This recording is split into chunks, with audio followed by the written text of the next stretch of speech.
bespoke radio for the masses. Headline edition, July 8, 1947.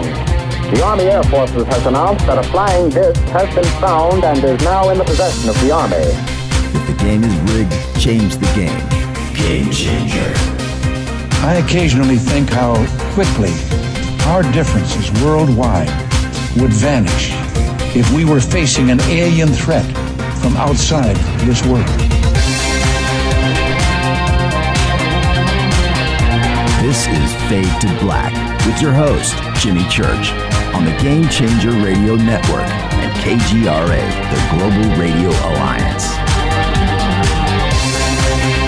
I need your help to get to the year 1985. You're listening to Fade to Black with Jimmy Church on the Game Changer Network.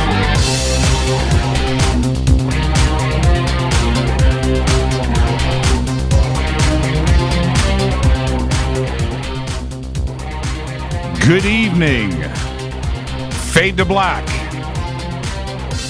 Bespoke radio for the masses. Yeah, man, it went down today, didn't it? Today is Saturday, December 16th. 350 days into the new year, just 15 days left. We are coming to you live tonight from a bunker somewhere in downtown Burbank, California. And I would like to welcome everybody listening all around the world, all across the United States. Hither and thither, to and fro, back and forth, up and down, east and west, north and south, far and near. This is Fade to Black for KJCR, the Game Changer Network, and KGRA, the planet. I'm your host, Jimmy Church. Tonight, this is a very special event.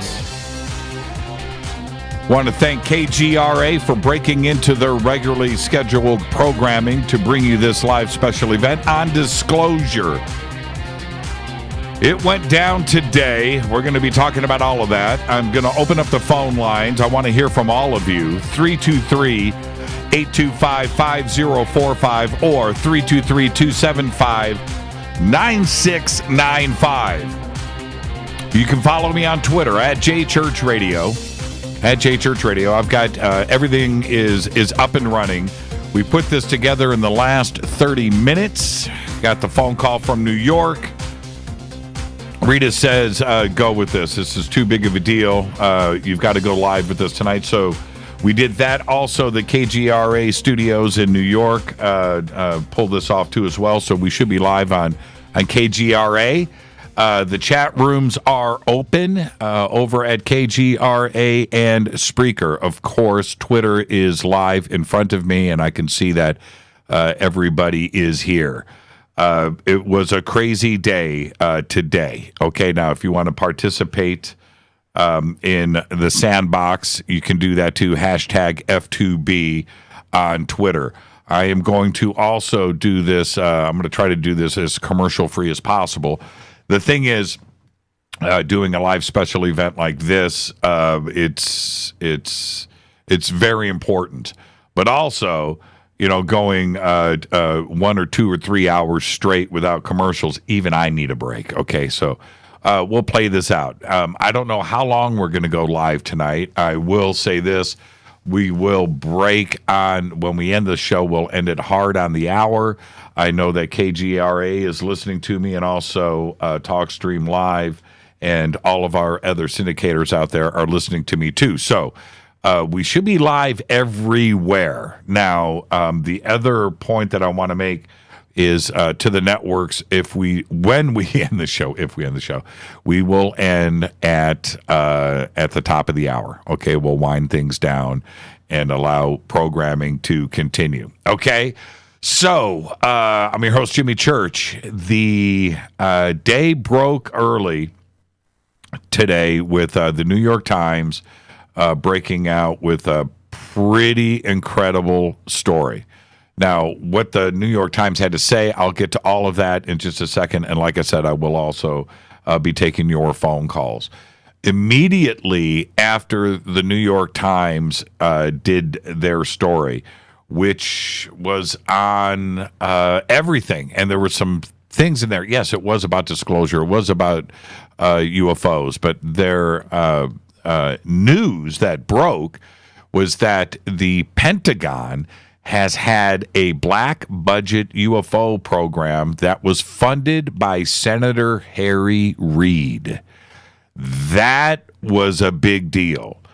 It has not been spoken about or revealed at all. Now, of course, we've always suspected something like this, but to have that go down in a very public way was insane. But it did, and it happened. Also, in the New York Times article, they posted the video of the Tic Tac UFO, the gun camera footage of the FA-18s that were with the USS Nimitz aircraft carrier off the coast of California down in San Diego that were on some routine training missions when this unidentified object started to ascend and descend from high in the atmosphere and go down to the seabed, the surface of the ocean, and sit there and cause a disturbance on the ocean. And they tracked it and they filmed it. Those videos were released. They were leaked onto the net back in October. When they were leaked onto the net, there was no audio. Today, we got the audio with the transcriptions of the pilots talking now and the flight controllers. Pretty insane video. So all of that happened today. What does this mean? Is this disclosure? Well, okay. Disclosure's a strange word, but for this to go down today and to get picked up by all of the mainstream media outlets, and I do mean all of them, it went big. And there you go. Now, I released this statement earlier today. I will read it in its entirety. Disclosure. What does it truly mean? Today was a big day for sure. The New York Times, the USA Today, the BBC, Fox, the Business Insider, Politico, most of the mainstream media went with the story. Harry Reid, the Pentagon, the CIA, black UFO budgets, the Navy Tic Tac video. Okay, so now it's out there in a big way. Tom DeLonge and To the Stars are starting to deliver. Will it continue? I know that there will be those in our UFO community that will say Tom is being used, that this is all a part of a bigger conspiracy. I can already hear it all playing out. But let me just say, this is the first time that this kind of exposure has happened. Nobody has pulled off anything like this before. Nobody. There is much jealousy in the UFO community. So, when you read or hear the negative stuff that will be said over the coming days and weeks, remember these words. Seriously. We've all wanted something like this to happen, and now it has. Enjoy the moment.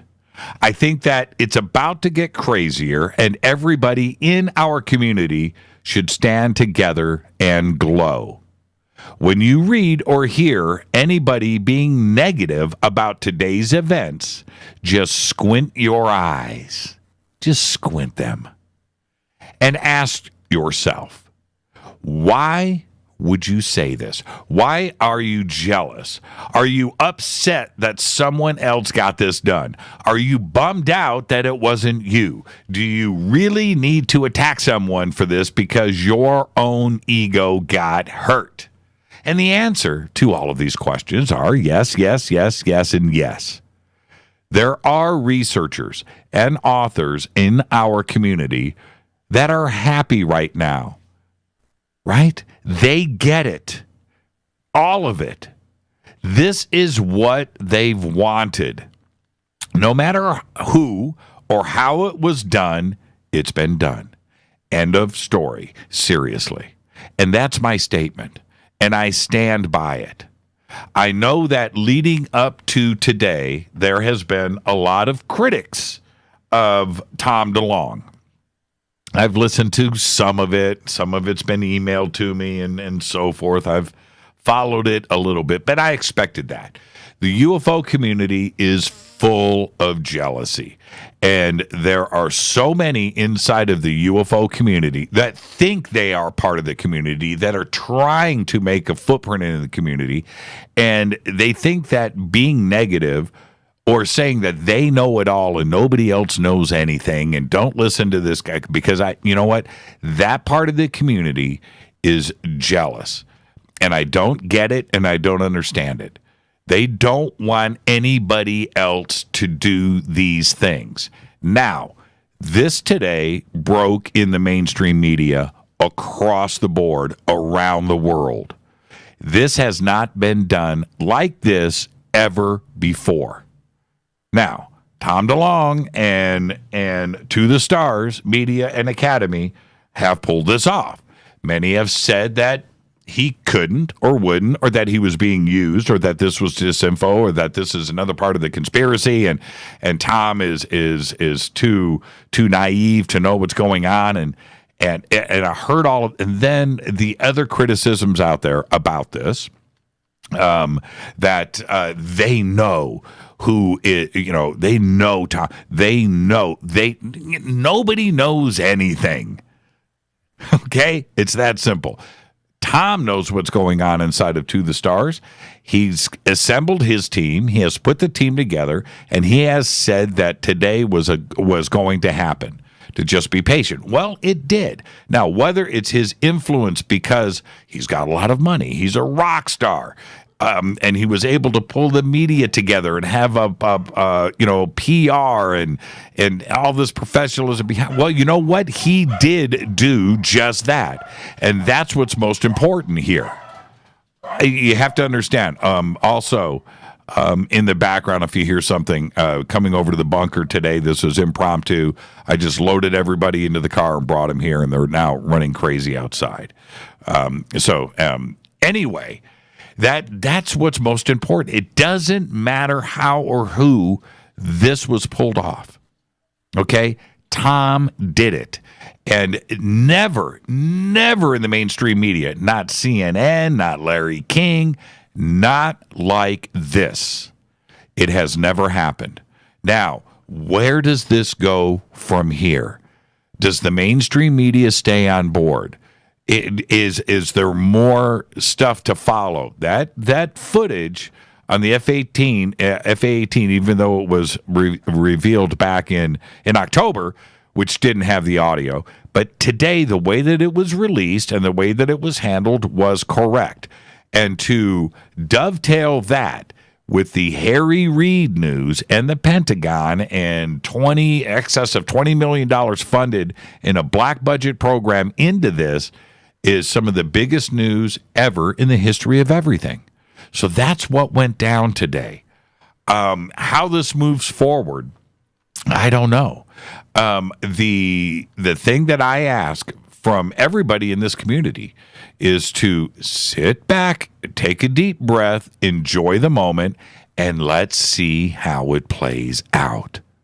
Okay, there is enough people that are involved with Tom and To the Stars that the amount of information that could potentially come forward directly connected to the CIA and the Pentagon and black budget programs and other video footage and documents and everything else that we thought that wouldn't happen, well, it has. Okay, this is a very, very, very big day. The fact that the UFO community has been ignored by the mainstream media forever is important here. They chose to run with the story. Drudge ran with the story. They chose to run with it. This hasn't happened before.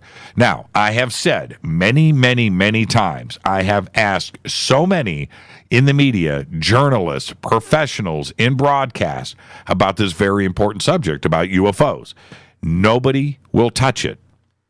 Now, I directly asked somebody who worked for CNN. I literally said, hey, you get a story about UFOs and you want to, what happens? Do you go to, no, nothing. I wouldn't do it. What do you mean? It just doesn't get covered. We don't do it. Well, what if your news director had a story and came to you? He wouldn't. She wouldn't. It doesn't work that way. UFOs are not covered in the mainstream media. That's it. It's the end of the story. Now, that's the way that everything has been handled. It wasn't that way today. I posted throughout the day as things started to break, all of the mainstream outlets that ran with this story. Of course, the first was the New York Times.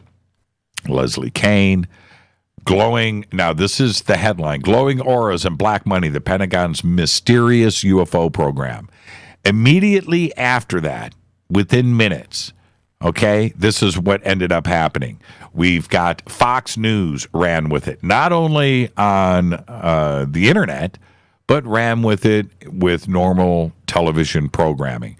Pentagon secretly set up program to investigate UFOs at Harry Reid's urging. The Defense Department secretly set up 10 years ago to investigate unidentified flying objects or UFOs at the urging of then Democratic Senate Majority Leader Harry Reid. Immediately after that, Politico. The Pentagon's secret search for UFOs, funded at the request of Harry Reid. There you go. Immediately after that, the New York Post. The Pentagon's UFO program revealed. For 5 years, from 2007 to 2012, the Pentagon ran a $22 million program that investigated reports on UFOs. The Advanced Aviation Threat Identification Program was the brainchild of Senator Harry Reid. Immediately after that, USA Today, the Pentagon is tracking UFOs thanks in part to former Senator Harry Reid. Now, Harry's from Nevada, too. That's interesting. Bigelow's also mentioned in this article. Also interesting as well. Okay? Business Insider. The Business Insider. The Pentagon spent $22 million on a shadowy program to investigate UFOs. Incredible day. BBC releases their story. U.S. secret UFO program revealed.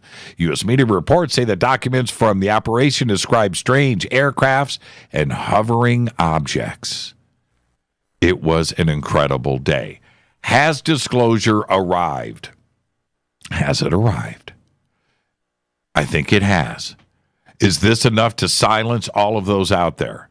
I know, I'm telling you, I know that there are going to be our fair share of trolls, of bots, of those inside of the CIA and the Pentagon that are going to go out via social media and counteract all of this.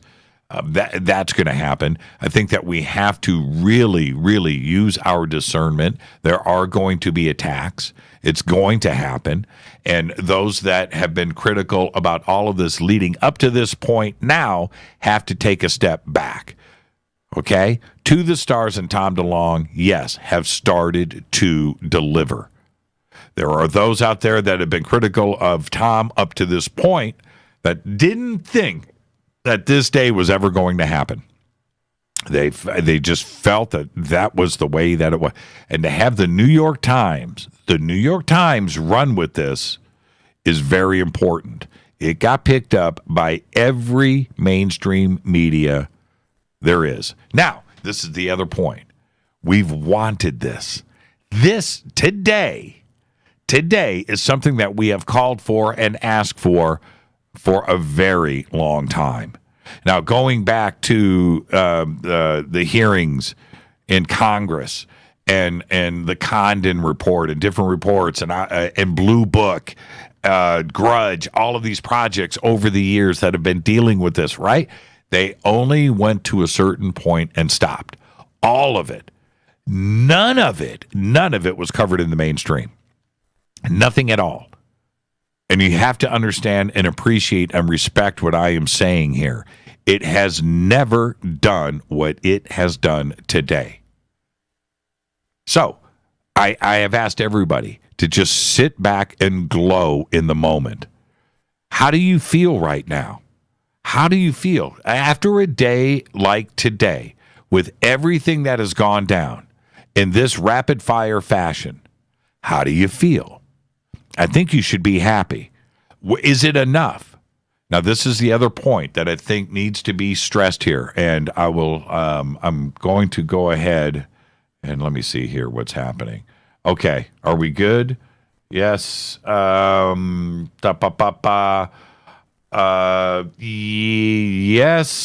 I'm sorry, I'm getting text from the network. Okay. Hold on. I'm sorry. Things are going down very fast. Okay. This outreach by the mainstream media, listen to me, and this is where it's most important. The reach of the New York Times, of USA Today, of the BBC, Drudge Report, Politico, the Business Insider, Fox.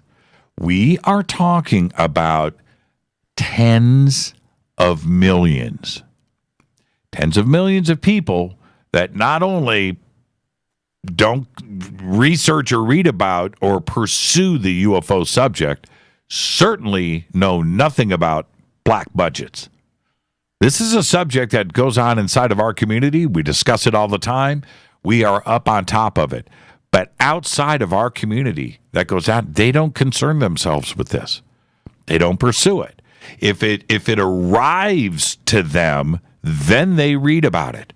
Then they do a little bit of research and maybe raise a red flag or two or get concerned. But they don't go and pursue this. Everybody's too busy. And if you have the mainstream media flood the internet and television with breaking news like this, now we are talking about disclosure. Not the disclosure that we may want inside of our community, but we did get it today, didn't we? But that's the reach where this went out today, and now questions are going to have to be answered. That's what we have wanted. Yes, disclosure inside of our community. Oh, yeah, absolutely. Having the president step up to the podium and speak directly into the cameras, right? The question of alien contact has been answered. No. No. That's inside of our community. That outside of our community, this is a big deal. This is a very, very, very big day. And it's a day that I can assure you, and I've said this before, you will look back and remember this day. I promise you that. It's a big deal. Now, from here on out, if you hear the negativity, I will stand up to it. If you hear the negativity, anybody out there that is talking negative about this day is somebody that wants to run interference and wants to make a name for themselves and wants to keep their ego in play. Those out there, the researchers, the authors, the show host, everybody out there that is happy today, that's who you need to pay attention to. That's somebody that deserves your respect because it's what they have wanted. It's a team effort. We've got to pull this off. How others are dealing with this right now, I would love to hear from Stephen Bassett. I would love to hear from Stephen Greer right now. Hey, you know what? I might be able to get them on the show here. That's why I need to take some breaks. But that's really the truth. If they are happy about this, if they are ecstatic, then they're on board because they have pushed for this day. Anybody else out there, and this is where your discernment comes into play. Anybody else out there that chooses to talk smack or say that they know the truth, that they have an insider, or they know this or they know that, that's where you need to back up. You either are on board with this fully or not. Somebody shot me an email a little bit ago and said, Jimmy, how do we know that this footage is real? Right? And I'm just like, wait a minute here. You know? Jimmy, have you had the chance to look into it's gun camera footage of an object? And let me tell you, the first video where you can hear the pilots talking, and the FA-18 is turning left, and you can see the clouds, and you can see the speed of this object and how it's moving. Apparently into the wind. They were saying the wind is at 120 knots. I guess it's that high, the altitude. But nonetheless, this object, which is holding steady, turns. It rotates. Now, the rotation is controlled. Have you seen this in the video? It's controlled, and it stops on a dime. Just stops. It doesn't look like, to me, to my eyes, that it is flying, with air, like we fly conventionally in an analog sense with engines and propellers and thrust moving air over an airfoil, where you're going to see it, just kind of no. That just turned.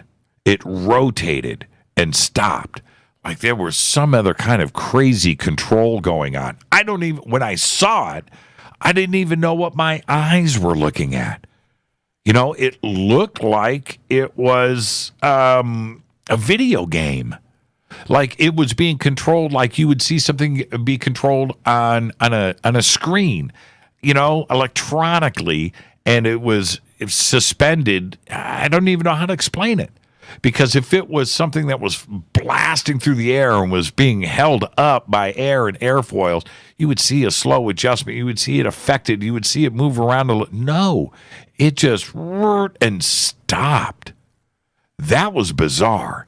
Now imagine you as an F-18 fighter pilot that is used to identifying objects out there and knowing and reading your radar and your telemetry and your data that's coming in, and you're seeing all of this where you normally are identifying other craft out there, friend or foe, and you're identifying and you see the movements and you can see what's going on. You know what you're looking at. And to see something like that, you don't know what you're looking at, and they didn't, and you can hear the confusion in their voice.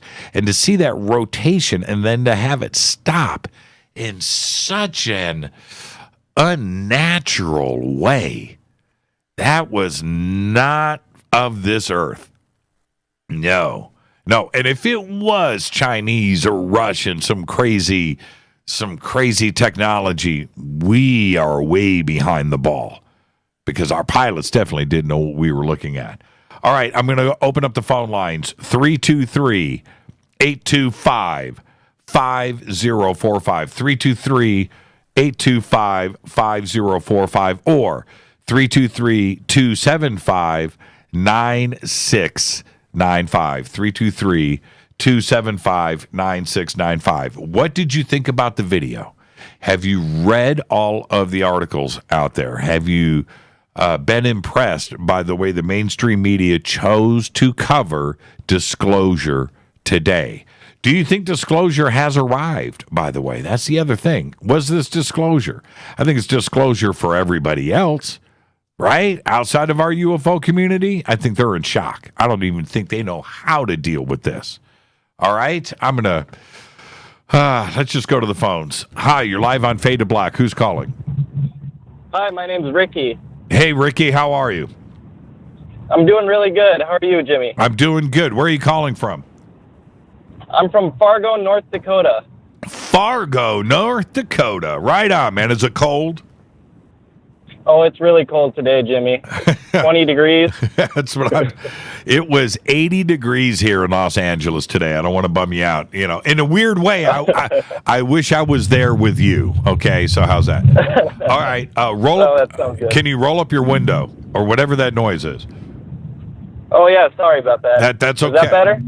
Not yet, but we'll get there. Okay, so what's on your mind tonight, Ricky? Well, my dad is a former F-16 pilot that used to fly for the Air National Guard, and I was showing him the footage that got released today, and he said it was totally legit.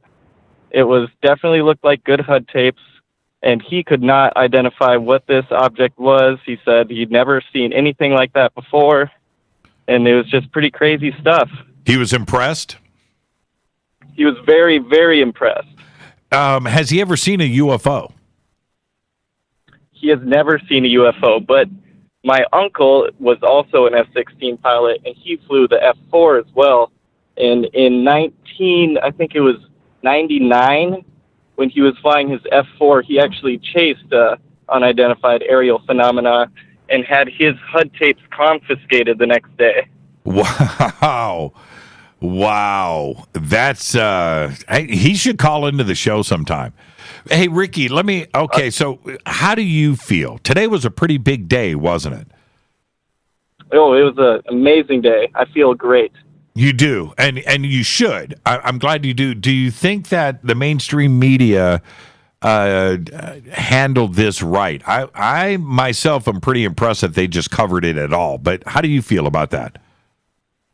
I think they did a pretty good job. There was a couple of news sites that I saw, like I read the USA Today article that wasn't quite what the New York Times put out, but they all looked like they did a really good job at understanding the information that was given to them and relating it to the public in a way that they can grasp and understand it. What did you think about, for me, it was Harry Reid.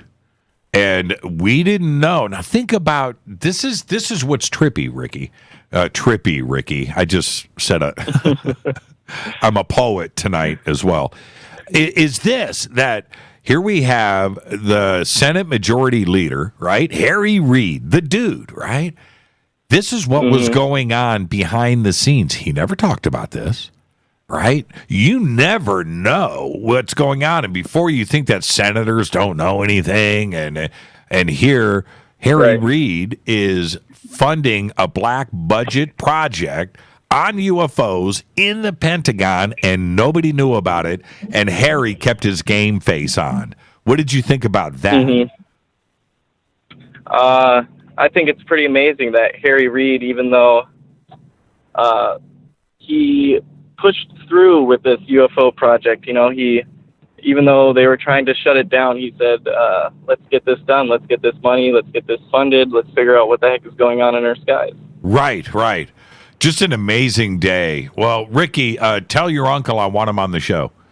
All right? I could definitely 100% get him or my dad on the show. They're both fighter pilots. I have all the proof you could ever want or need. I would love to talk to them. I've had many pilots on the show, and, I should get Steve Murillo on tonight, too, as well. Yeah. I just want to leave you with this, Jimmy. Sure. I know this sounds a little strange, but a lot of my family has deep ties in the military and the DOD, and I even have relatives that were CIA agents. One of my relatives was part of the DEA, and they've all said the same thing. The government's hiding things. They know the truth. There are UFOs. There are things that we can't explain today, and they're just trying to cover it up. There you go. So you're not a disinfo agent, are you? Are you? No, I'm not. I love the family heritage, man. Ricky, thank you for calling in, first time caller, and a great day. And thank you for sharing that with us. All right, thanks, Jimmy. Yeah, thank you, Ricky. That's a great phone call right there. And to have his dad as an F-16 pilot who had never seen a UFO, but he gets a chance to see this footage. There you go. All right, let's go with, I'm going to go with one of the Fadernauts here. How you feeling today? Damian from Hamilton. I know it's you, man. I just said, how are you feeling today? I'm feeling really good. And you know what? I don't even know. I've been disconnected from media and from my phone. So I have really no idea what's going on, but I felt like something was going on. Oh, well, this is what you need to do is you need to go and spend about 6 hours on the net tonight. Go look at the footage. Go look at all of the mainstream media. Read all of the news. And then I'll talk to you on Monday. There you go. All right, Jimmy. Today's a big day. Like I said, it's exciting times, Jimmy. I felt something's going on, but we cannot completely trust the mainstream media. That's one thing that I'm just glad that something is happening, and I know something's going to happen, Jimmy. Yep, it's going down. I'm telling you. There you go.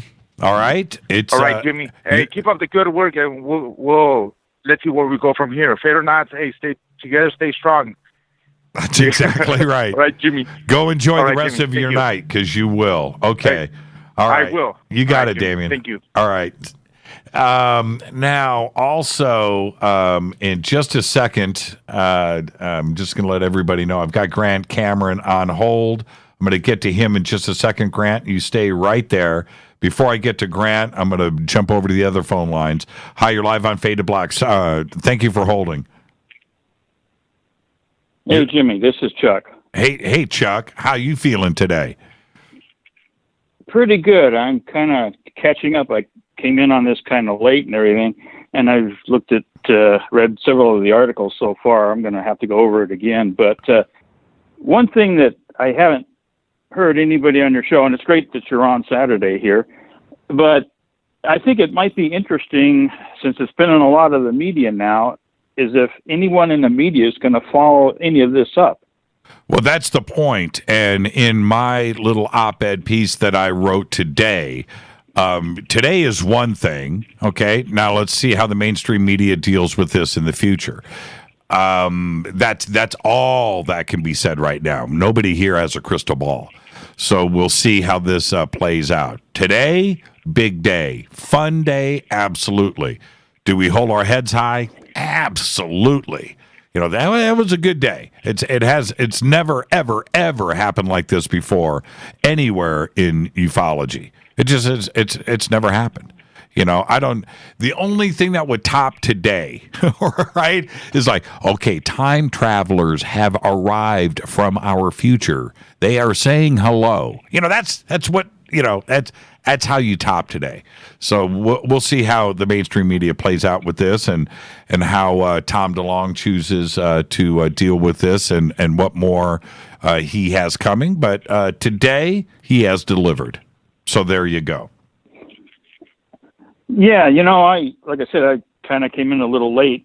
Did this go out to the media through Tom DeLonge?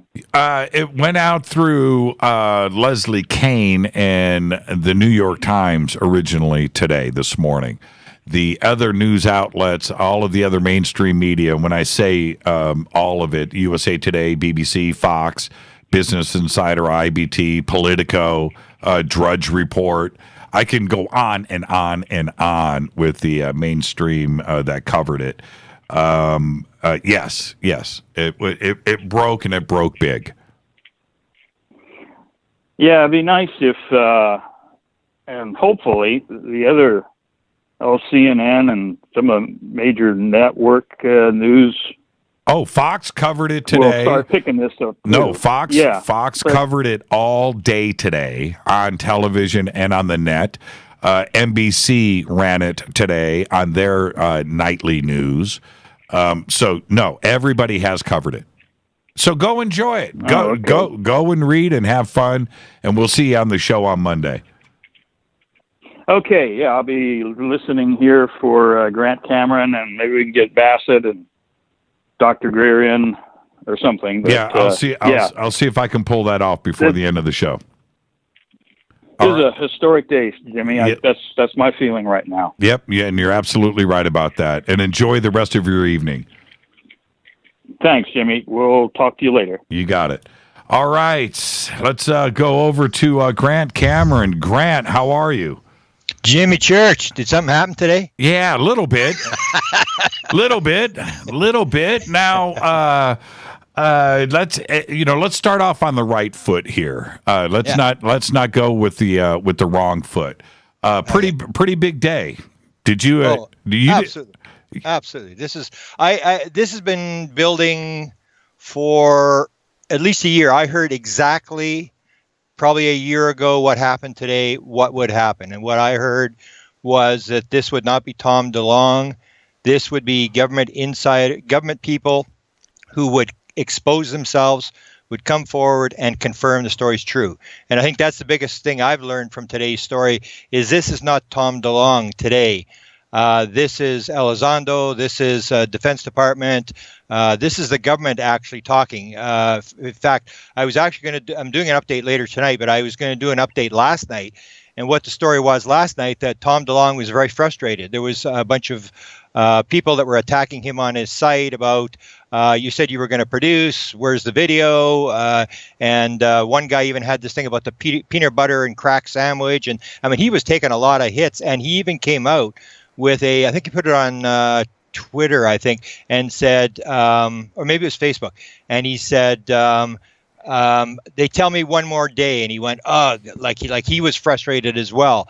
So he knew this was coming, but it was not the Tom DeLonge thing. And that's the most important thing, is that they've moved this away from Tom DeLonge. That's what I heard, that it would be released not by Tom DeLonge, by his people. So people can't say, oh, Tom DeLonge's trying to make money. Tom DeLonge's a crazy guy. Today's story really had nothing to do with Tom DeLonge. Tom DeLonge is involved in it, but it was the government today that actually made this statement and basically confirmed that they've been lying for years.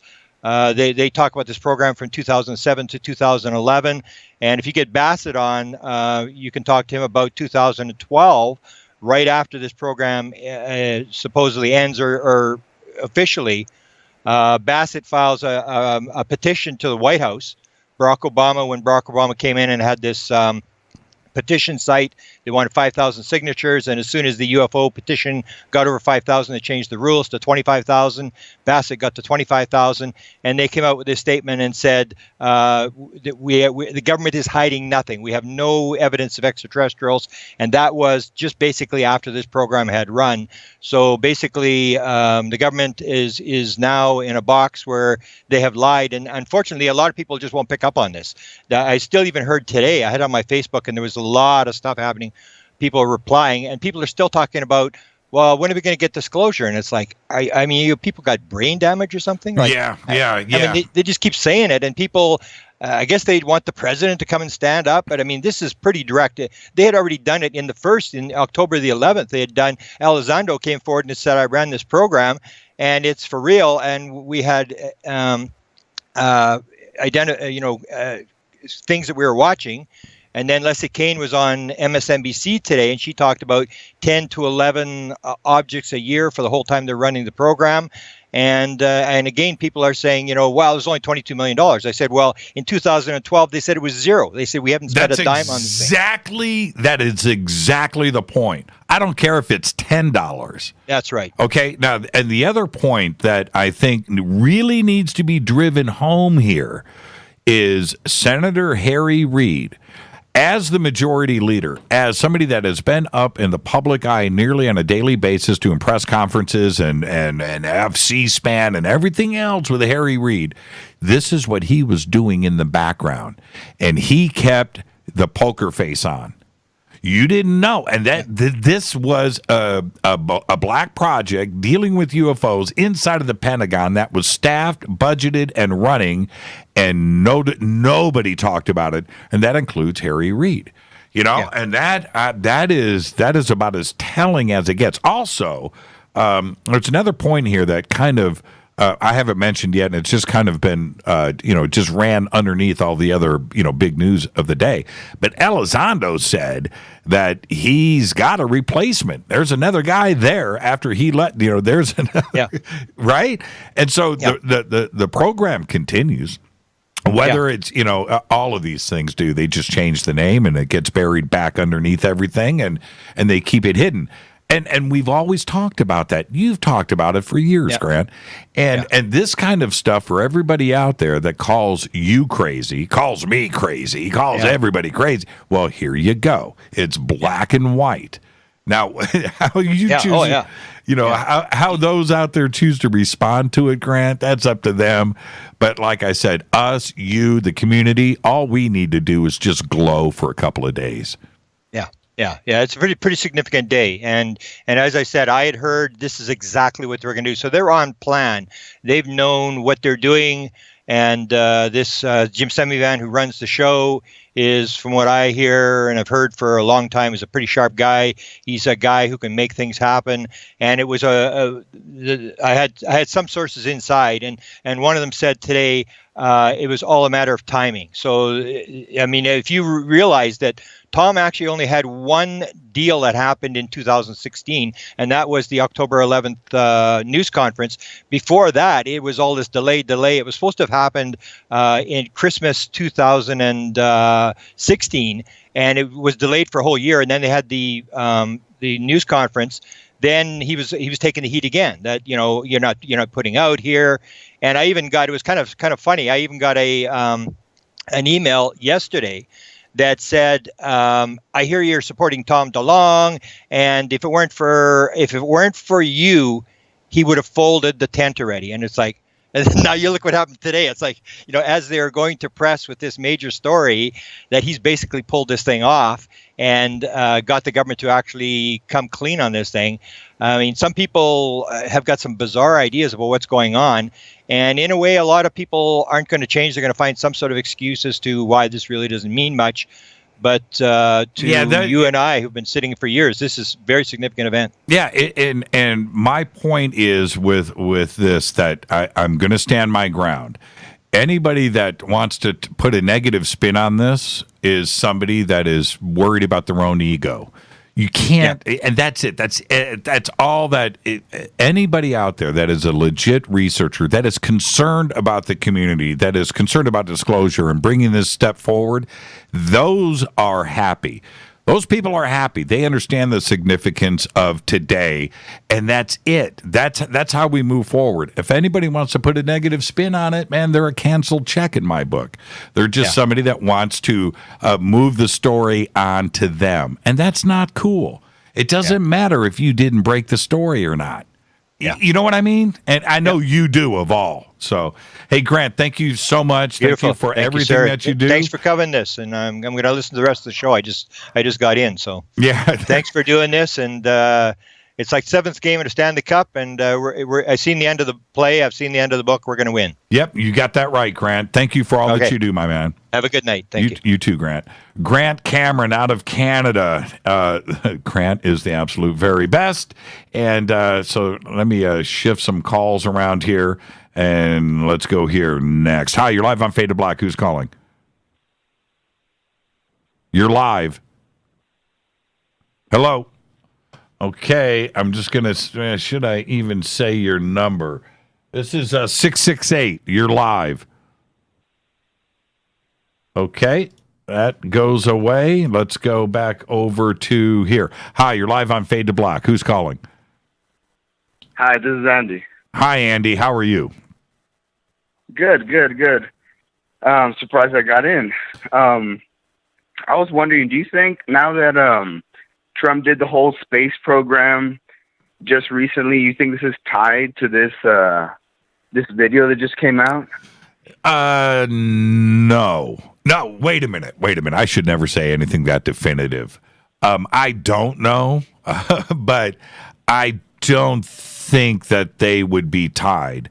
And then, it's funny because when I say something like that, and you bringing this to my attention, then it makes me step back and go, wait a minute, maybe there is something else going on. So I appreciate you raising the issue. I don't think that they would be tied together, but you just this whole UFO alien thing for so many years now. When you get into it and you get into the field and you start to have access to information and people contacting, it gets really, really strange. And nothing surprises me anymore. And I'm sure you were just listening to Grant Cameron. Grant is exactly. I love him. Yeah, he's been around the block many, many, many times. And that's White House UFO, right? On YouTube. That's right. And see, the other thing is that hey, you know what? I'm going to let you go. Okay, I've got Linda. Okay. I've got Linda Moulton Howe calling in. So let me grab her. Awesome. I love her. All right. Thank you so much. Bye. Okay, so let's go here. Linda, are you there? Jimmy, I am here. Can you hear me? I got you, young lady. How are you feeling today? Well, I was doing my Earth Files YouTube channel as a special reaction to the New York Times article that is tied in with Tom DeLonge and the military and scientists. And so I had been on the air when apparently you and Bill Skywalker were trying to get a hold of me when I was on the air. And then once I got off, we've had problems connecting. But Jimmy, I think that this is a historic day and night. It was just like you all day today as it's, flooding in over here. You're dealing with the same things I am and trying to reach out and complete the day. As it started to unfold, I'm just thinking to myself, this is a really big deal. Yes. And so for you, Linda, you've been doing this for a long time. You were just on my show last week. Here we are today talking about this. You must feel really good for the community and for all of your hard work over the years. Well, my reaction has been that I have impatiently, as you and so many others, been waiting for the day that would come when there would be some kind of official confirmation, is what I call it. Right. That the UFO phenomena is real. It is something that is studied, analyzed, retrieved, back engineered, and has been for decades by this government, and that it is preposterous for us to be in a nation where there is a black government that knows about other things in the universe and keeps the rest of the population in the dark.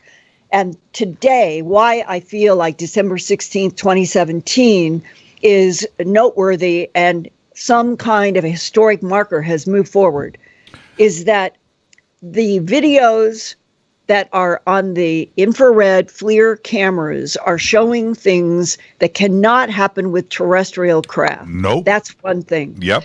And that Elizondo, who in the October 11th presentation that Tom DeLonge did with Hal Puthoff and some of the others, that Elizondo is described by the New York Times today as having been director of this agency, the Defense Department's Advanced Aerospace Threat Identification Program. Right.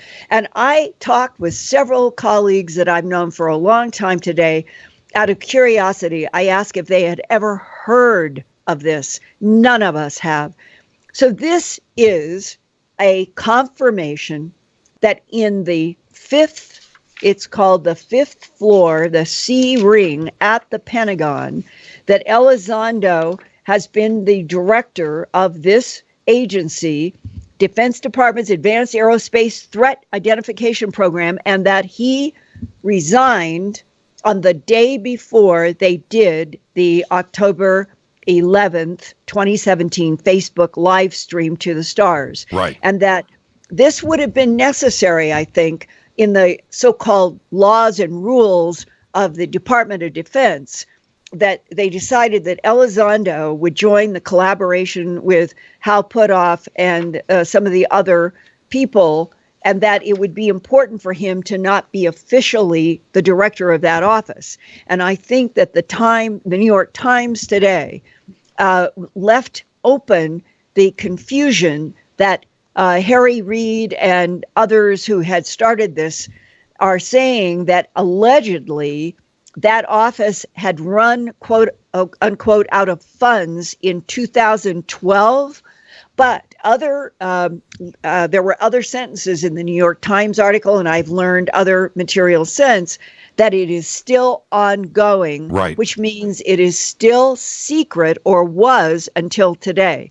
Now, will Mr. Elizondo and Hal Puthoff and the others with Tom DeLonge, will they now keep unfolding in these periodic, whether they're live streams or dumps to the New York Times, or what's going to happen? Will they continue this? If it stopped here, it would just have been a wonderful prelude, Jimmy, to how this planet, how our nation could be if we were all together trying to tell and learn about the truth of our relationship to other intelligences, and that we had a handshake with the government instead of feeling like that we are perceived enemies to policies of secrets. And that this, to me, is why this day is so important. If it will finally end this tremendous, the black world that has been there since 1947, evolving completely separately from the rest of the American public that have been kept dumb and blind on purpose. If we can end up seeing a bridge here, and that the bridge is going to be, as Tom DeLonge calls his company, taking us to the stars for real, and that we are all going to start trying to learn the truth about what are we humans, who made us, what is the true evolutionary history, what is the relationship to what seems to be interacting with this planet, some allies and some maybe not allies, and that the government of the United States, which is us people, if it finally said, yes, we realize the last 70 years, we shouldn't have been telling all of these lies. We shouldn't have been concocting these policies. And now we see that confirming that we're not alone, confirming that there are other intelligences, and we are very interested in their technology, and that technology could be a huge boon to the survival of the evolution of humans if we could make it move forward positively. If it's all going to be weapons, if it's all going to be cast as we are in real battles and nothing but Star Wars, then maybe it'll be an existential crisis. But if this government shakes hands with all of us metaphorically, and that this is the beginning, and we can start seeing constant downloads of real footage, real photos, alien photos, craft photos, symbol photos, everything, wouldn't, Jimmy, this be one of the most exhilarating moments in the entire history of this planet? We're right there. And let me tell you, for me, Linda, I want your reaction to this. For me, out of all of it, it was great. It was fun reading, and I enjoyed it. But let me tell you what freaked me out is that Harry Reid, Senate Majority Leader, kept this secret from everybody. He had the poker face on. Nobody knew. Nobody knew until today. And if you think about all those press conferences, Harry Reid on the screen, all of that, he was running a UFO black ops project from the Pentagon in the background, and he never dropped the dime. Jimmy, that's exactly what Harry S. Truman set up with Majestic 12.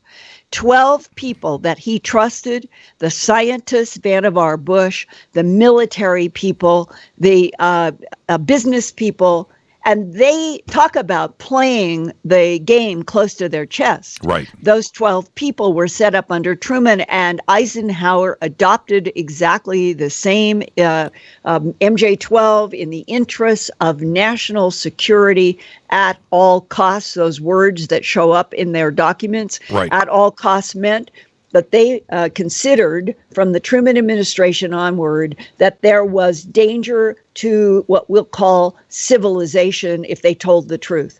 What we are experiencing today on December 16th, 2017 is the opposite, that we have grown and evolved enough, and there have been enough secret space programs that we are now at I think the possibility of a completely different chapter, which is not that everybody has to be constantly kept in the dark because the government is afraid that people will collapse and they want their technologies to keep being back engineered. That what Tom DeLonge himself has described, how great it would be if all of that policy of denial, MJ-12, hidden poker faces, Harry Reid putting this in motion and nobody knowing until today, that it changed to let's shake hands with the American public and the world, and let's now, in collaboration, if the Chinese, if the Indian, if Russia, if Brazil, if they are other craft and other bodies and other technologies, that we finally bring Homo sapiens sapien onto square one with the governments. Sure. And that might strengthen everybody, especially we have allies, I'm convinced. But if there is something out there that might not be a quote unquote ally, if this whole planet came together with knowledge and we were all going together finally, seriously, knowing and learning together, wouldn't we be that much stronger when it came to something out there that might be a threat? Because otherwise, if we are left in the dark, if this remains a concocted planet of ignorance and lies, right, then all of us, the entire consciousness of humanity, will suffer a shock. It's a broadside shock if everything just happens all of a sudden out of the control of governments. But if we start now with this, I call it confirmation, then the evolution going forward could be in the light, not the dark, and that this planet, everybody on it, would get stronger, not weaker. And you know, a sidebar to this might be all of the kids in all of the nations who love Star Wars, if this turned on the dime today toward we have real science, real technology that could be thrilling, all of the kids would want to be engineers, physicists, microbiologists, all of the things that we're going to need so badly. And right now we're on a planet where it feels like that trying to educate the kids, the children of this world, in anything that is going to be applicable 100 years from now is a big challenge. But it might not be a challenge if we all were on the same page, governments and citizens. Linda, why do you think, because we all of us in this community have been trying to get some type of recognition out there through the mainstream media, which, largely ignored. Today, all of the mainstream media chose to pick up on this story. It is now... Why? Why? I'll give you the reason why from a reporter's point of view, Jimmy. Because the Pentagon, the Department of Defense, was in on the deal with putting out the footage, the video from the FLIR cameras of these astonishing things in those couple of videos. Right. And the very fact that the New York Times was the messenger and that they could put on their webpage the active video that you could go and look, and then at To the Stars has breakdowns, more information. This was the first time, I believe this is a true sentence, this is the first time that the Department of Defense has acknowledged unidentified flying objects or unidentified aerial phenomena and backed up the acknowledgement with what is called Department of Defense sanctioned, authorized release of tape, in which you even hear the pilots talking about what they're seeing is astonishing. It's nothing that we could do. And that if they have decided, if the Pentagon, if the Secretary of Defense, if the head of the CIA, NSA, DIA, NRO, the whole intelligence group, if they have finally said, look, we have to start opening this story up. We can't continue for the rest of the 21st century lying.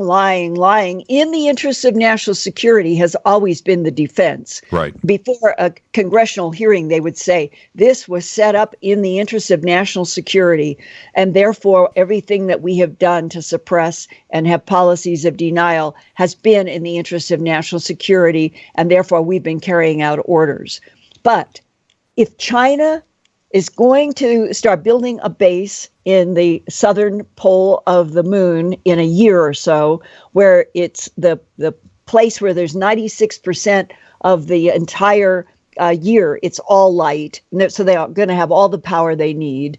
And if Elon Musk is going to truly launch for Mars in 2024, and if Project Starshot, that wants to get these wafer craft going to Alpha Centauri, and that if they can get the lasers to work and launch at 30% the speed of light and then 40% the speed of light, and they keep going on, we, one way or the other, what's happening on this planet is that there is a population of humans, Jimmy, that are headed for living on the moon, living on Mars, exploring in the solar system.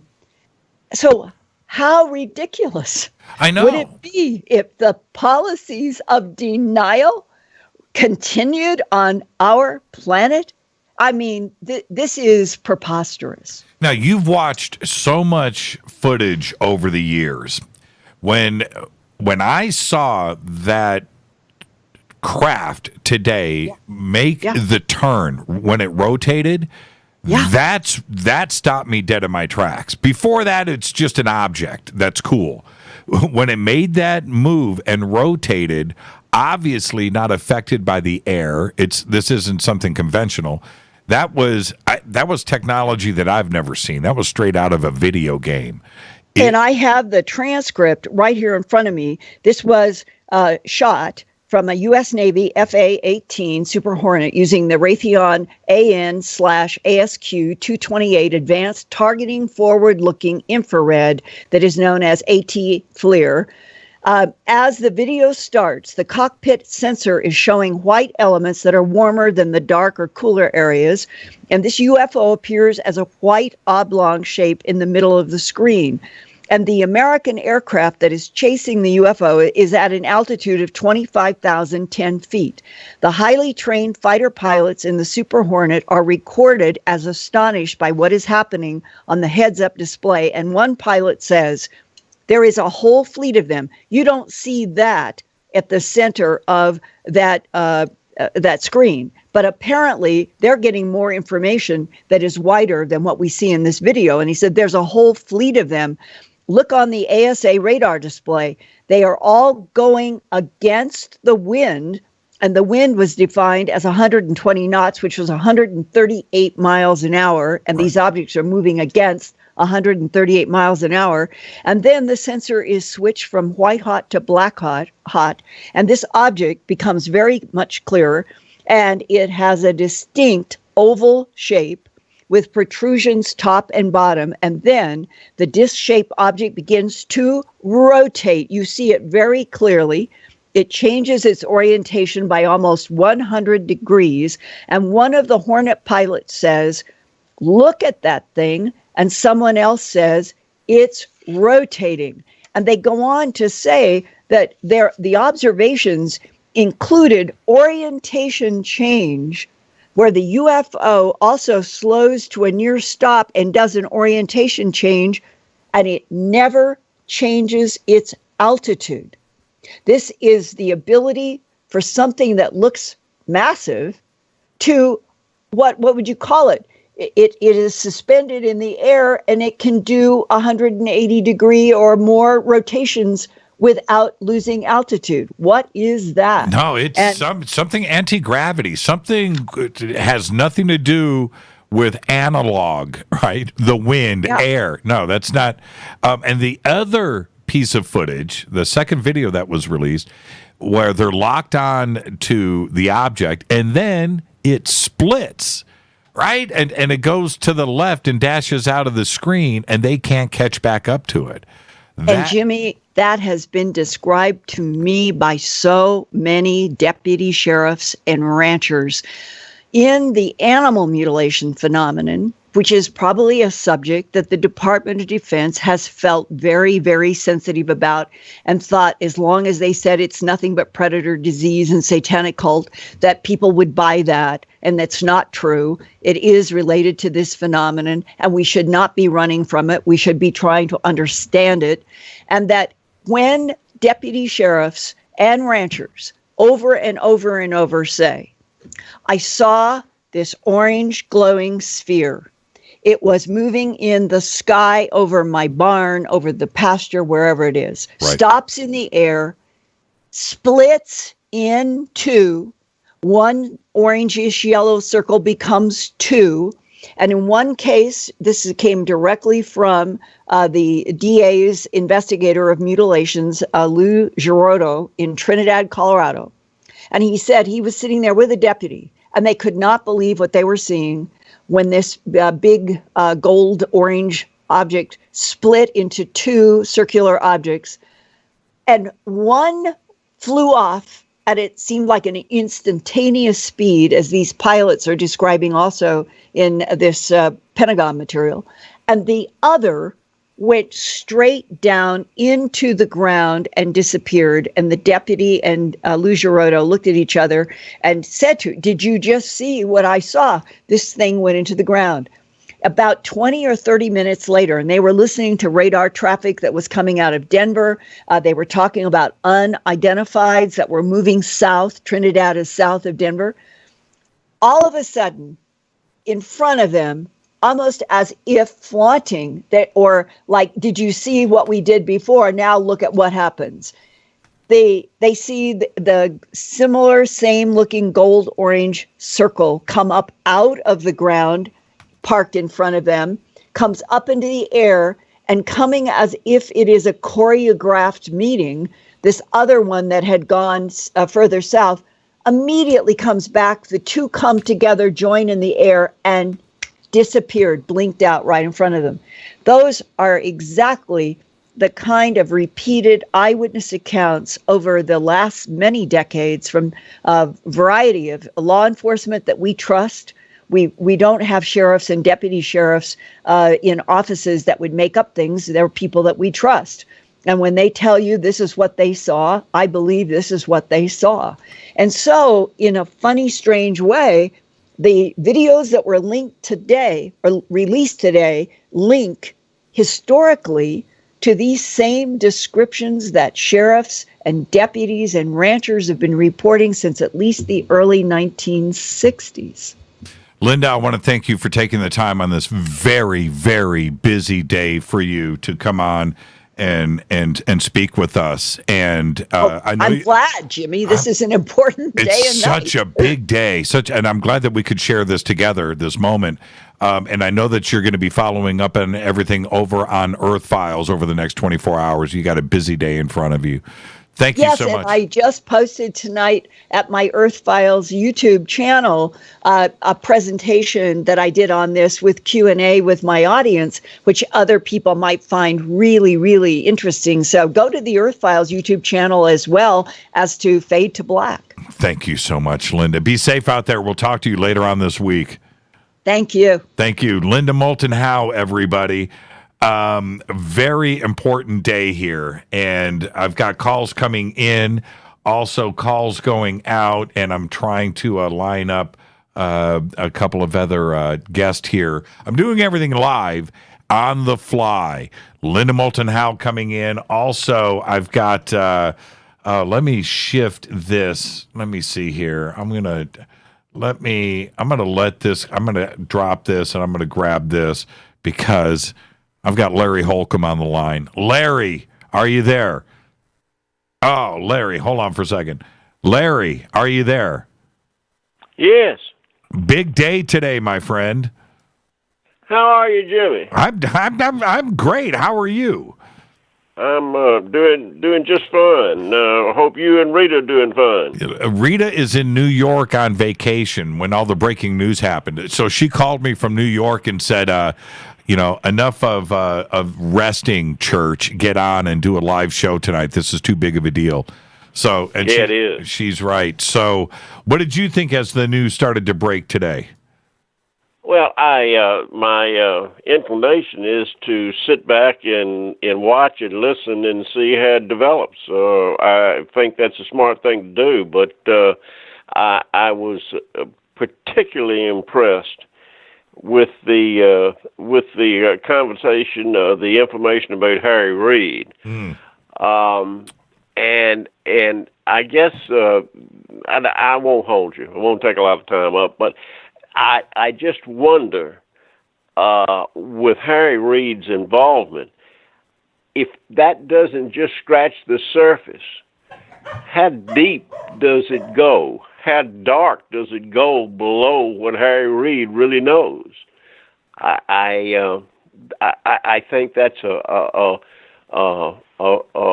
fascinating thought to me, anyway. I've been trying to drive this point home, not only when I intro the show, but everybody that I've had on the air tonight, which is this. Harry Reid had his poker face on, apparently for years. All of the other things that were going on in this country and around the world, that's great. Press conferences, votes, this, that. I get that. Senate Majority Leader. But this is what was going on in the background, black budgets, and he never let any of this out. And if he can keep this a secret, there's no telling what is not known.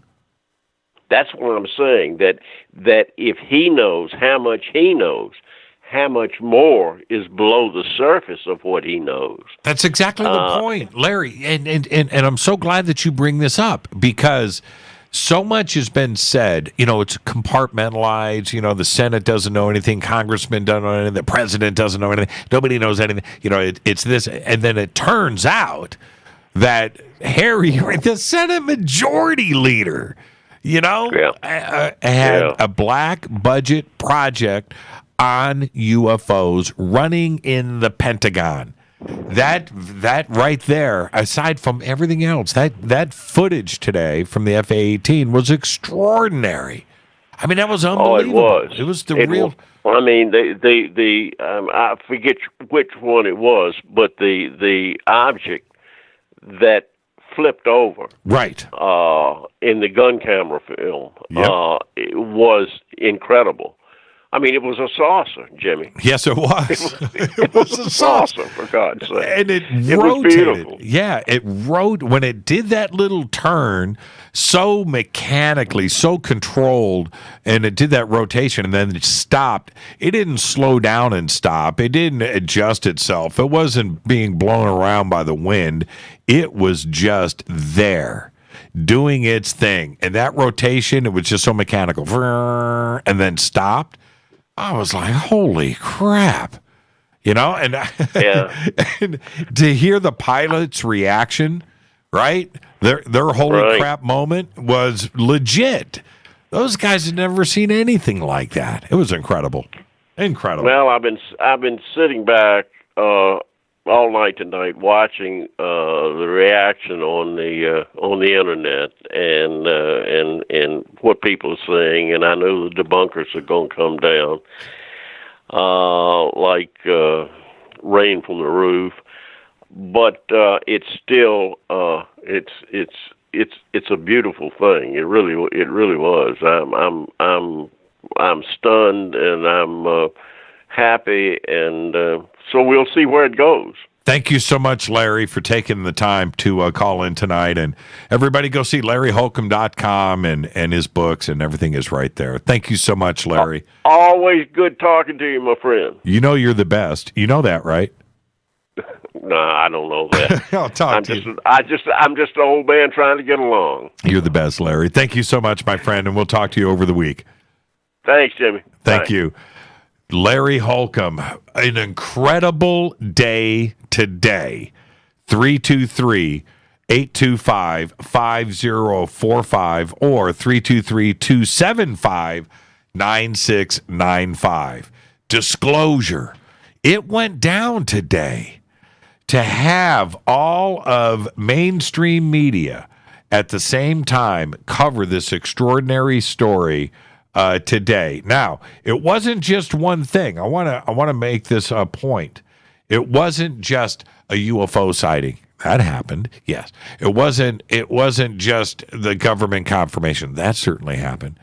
It wasn't that. It wasn't all about Tom DeLonge and To the Stars Media. No, it wasn't about that. It wasn't all about the CIA. It was all of that happened today all at the same time.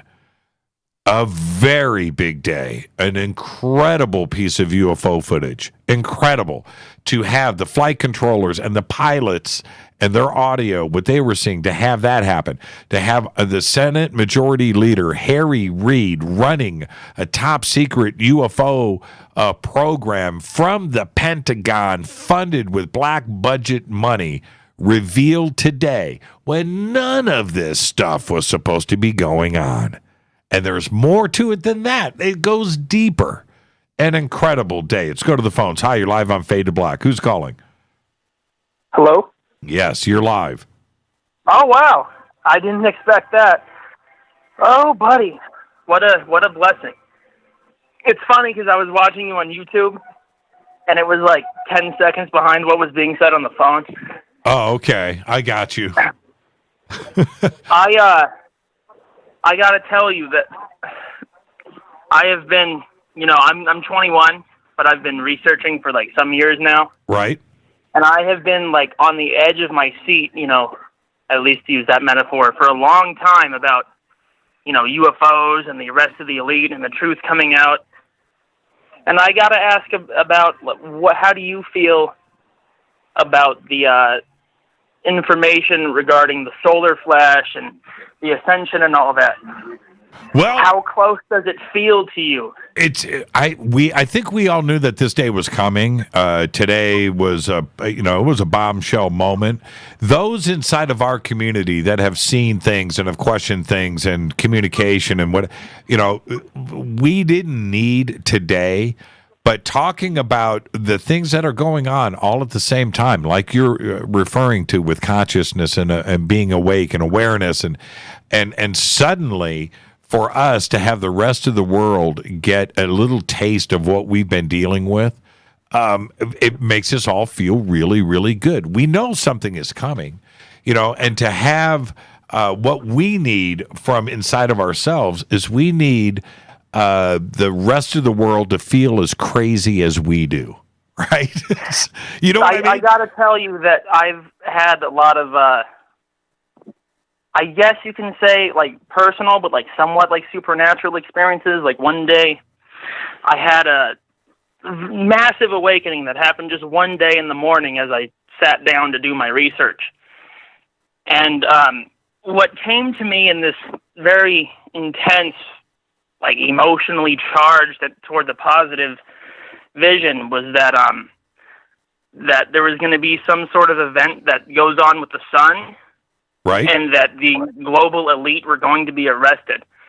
And I've seen lots of interviews about people who've had near-death experiences and talked about the solar flash and this event going on with the sun, but nobody seems to have the exact date pinned down, because I don't know if they know that in the next density up.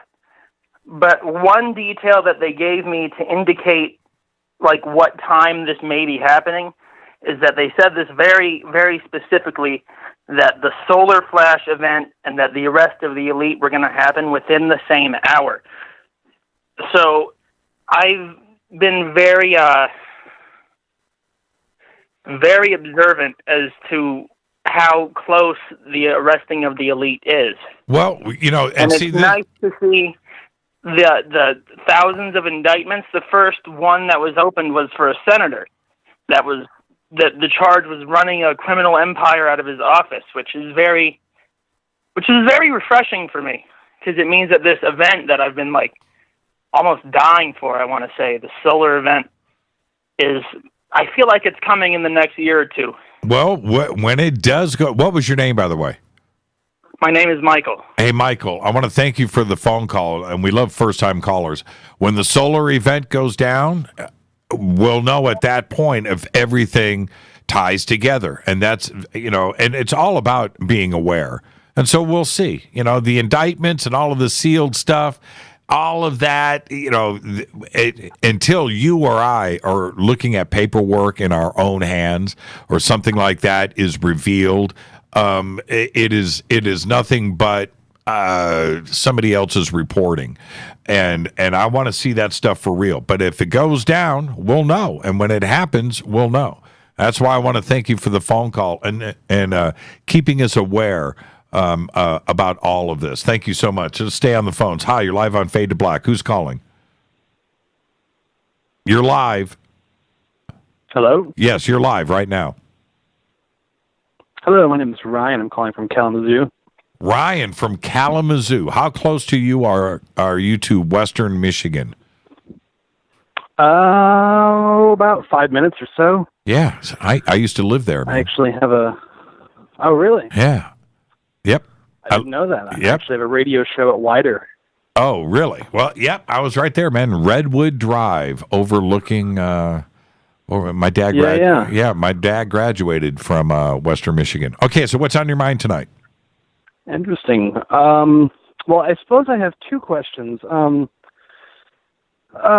a two-part question. As I say, I have a radio show about these sorts of things, so I've been kind of watching over the past year and a half Hillary Clinton, who is sort of tangentially related to Tom DeLonge in this whole thing.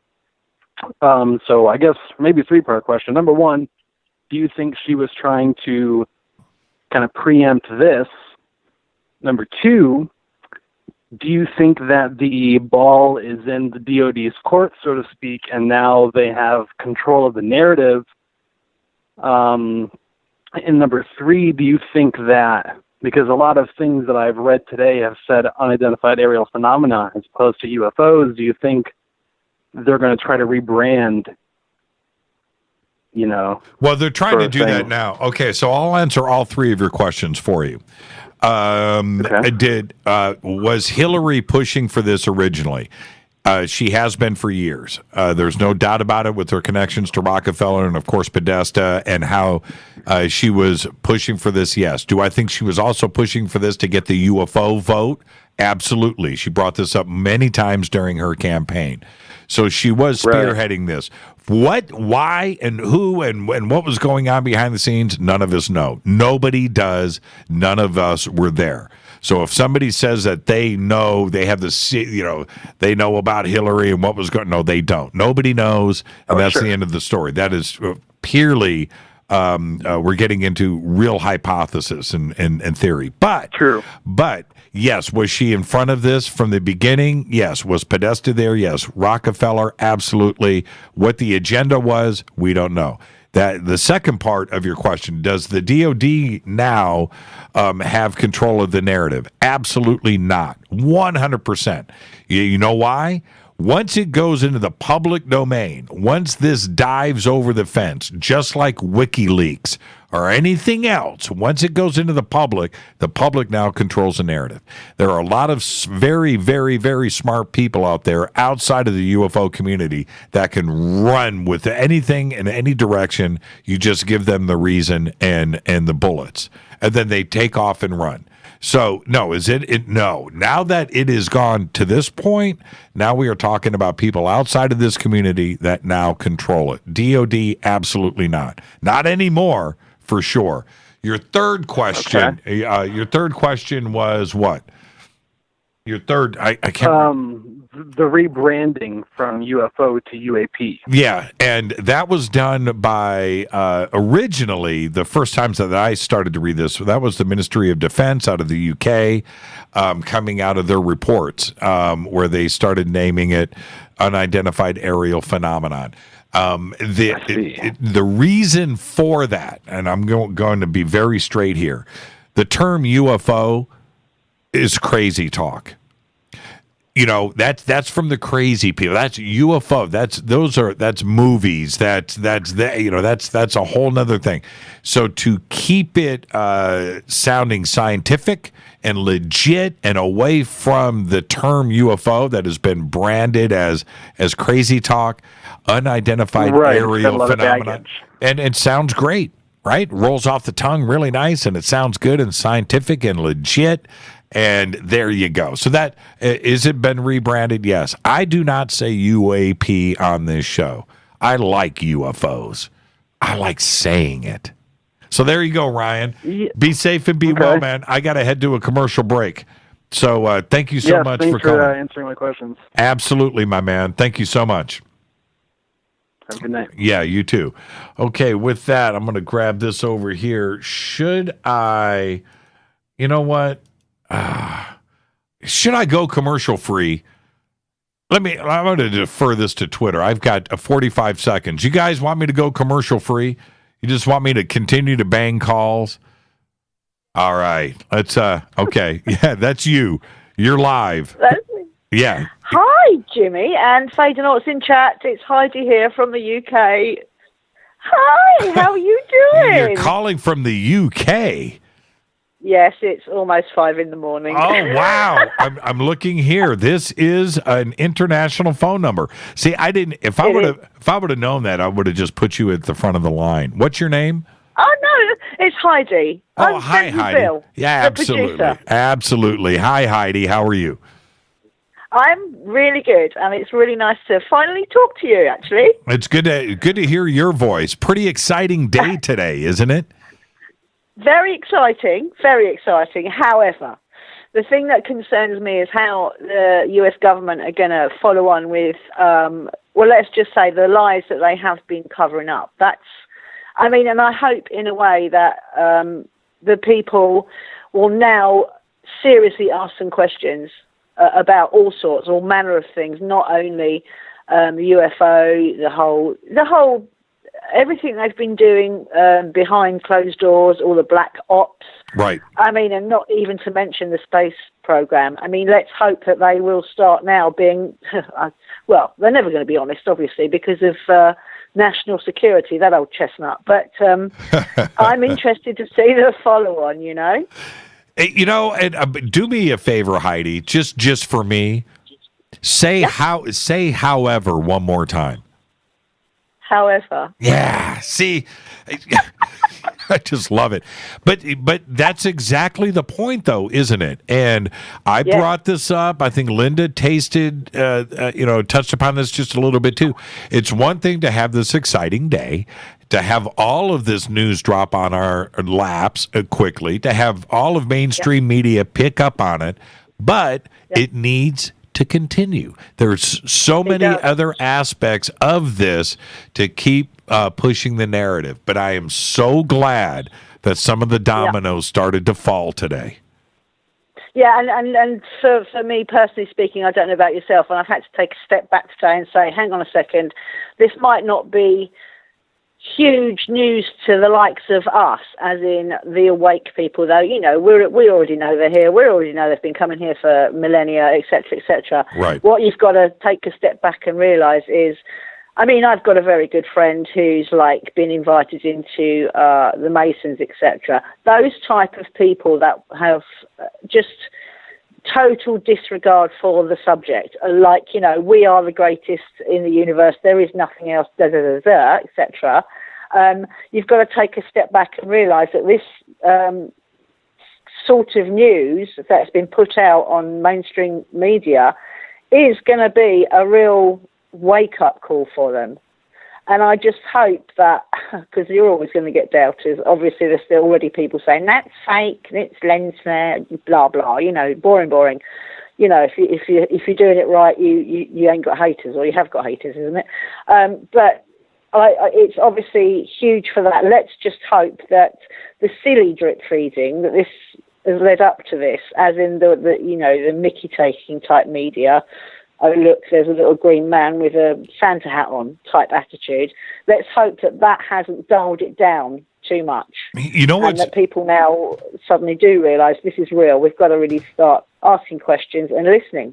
Now, I'm going to, I want you to enjoy what I'm about to say. I want to hear you laugh, too. But we have two of the funnest newspapers in the world to read. The Mirror, right? The Daily Mirror and the Sun, right? Now they not so much. Right. See, because they're reporting on this stuff all the time, and I love it. Mm-hmm. But now they actually have something legit to back up some of the stuff that they've been covering over the years. Watch them backpedal now. Right. Is it a little bit of the boy who cried wolf? You know what I mean? Exactly. Yeah. It's going to be entertaining, if nothing else. Yeah. Over here we have the Inquirer, right?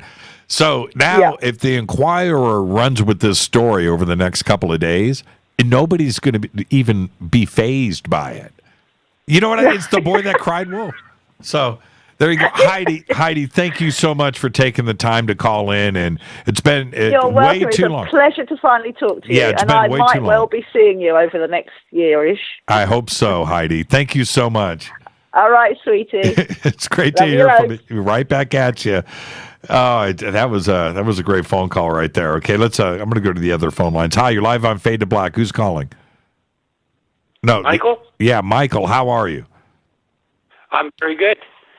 You just spoke to Heidi. She's the hoot. Yeah, she's the been best. Following the social media, as have you. Yes. And you brought up some very good points when you talked about the British media that always covers the UFOs. And I'm a neighbor of yours to the north, okay, Canada. Yes. And I've been following this news ever since I heard about it, which is, I got it off Coast to Coast. Don't want to plug it, but you're part of it. And I followed the news, and I could not find this on the Canadian media. I found it on the British media, as you stated. And I want to say, and you're right when you say that who's going to follow it up next? Because tomorrow's going to tell a big story about who's going to follow this up. Because we've seen the media in the USA, Fox, CNN, two different spectrums. The British media, as you said, who usually cover this topic, but nobody else, or not nobody else, but hardly anybody else. So I think tomorrow is going to tell a big, big story. Who's going to pick this up?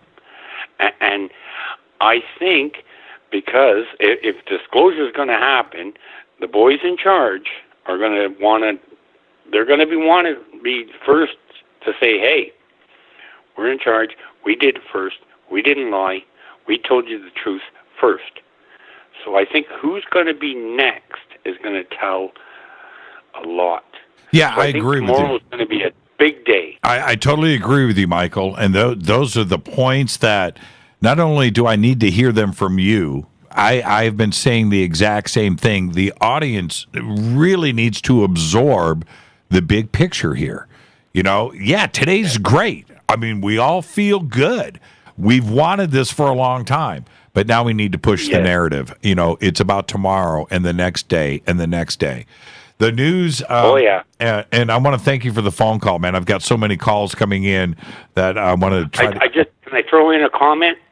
Yeah. A quote from somebody I follow. Yes. Okay. This is like the maple syrup disclosure. It's drip, drip, drip, and that's from Lorraine. and I think that's a good way to put it. Yep, and you're in Canada. You're in Canada right now, so maple syrup, man, that makes perfect sense. Yeah, that's why I had to say it. Thank you, okay, Michael. thanks, man. Have a great night. You too. Oh, man, international calls. Okay, I have. Okay, I'm going to take this call next. Hi, you're live on Fade to Black. Who's calling? Hey, Jimmy, this is Pete from Early Beach, Australia, man. How are you? I'm okay, dude. How are you? Man, crazy day. Now, over there, hold on for a quick second. Hold on. I have to, let me check this really quick. Oh, man.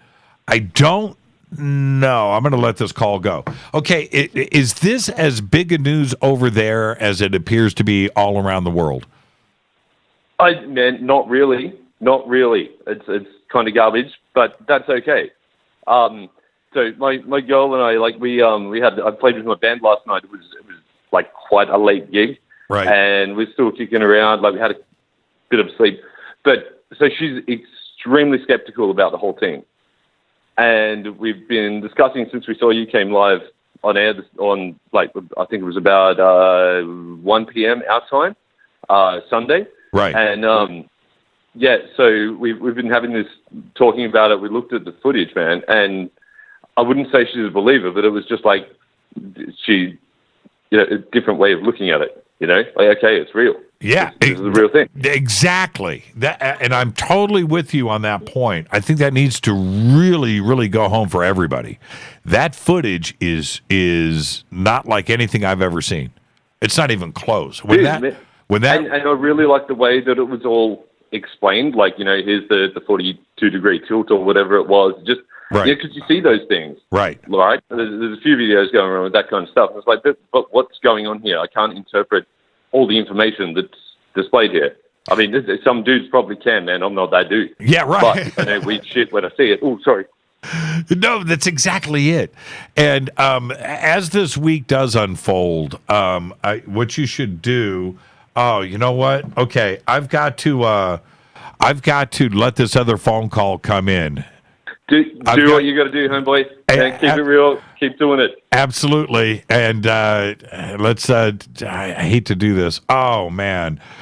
I lost the call. Okay. I've got. I know. Call right now. Okay. Here we go.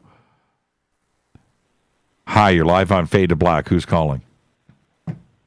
It's Ziggy. Oh, hey, Ziggy. Hold on for a second. Ziggy, stay right there. Stay right there. I've got to grab this call right here. Ziggy, stay right there. Peter Lavenda, you're alive with us. How are you?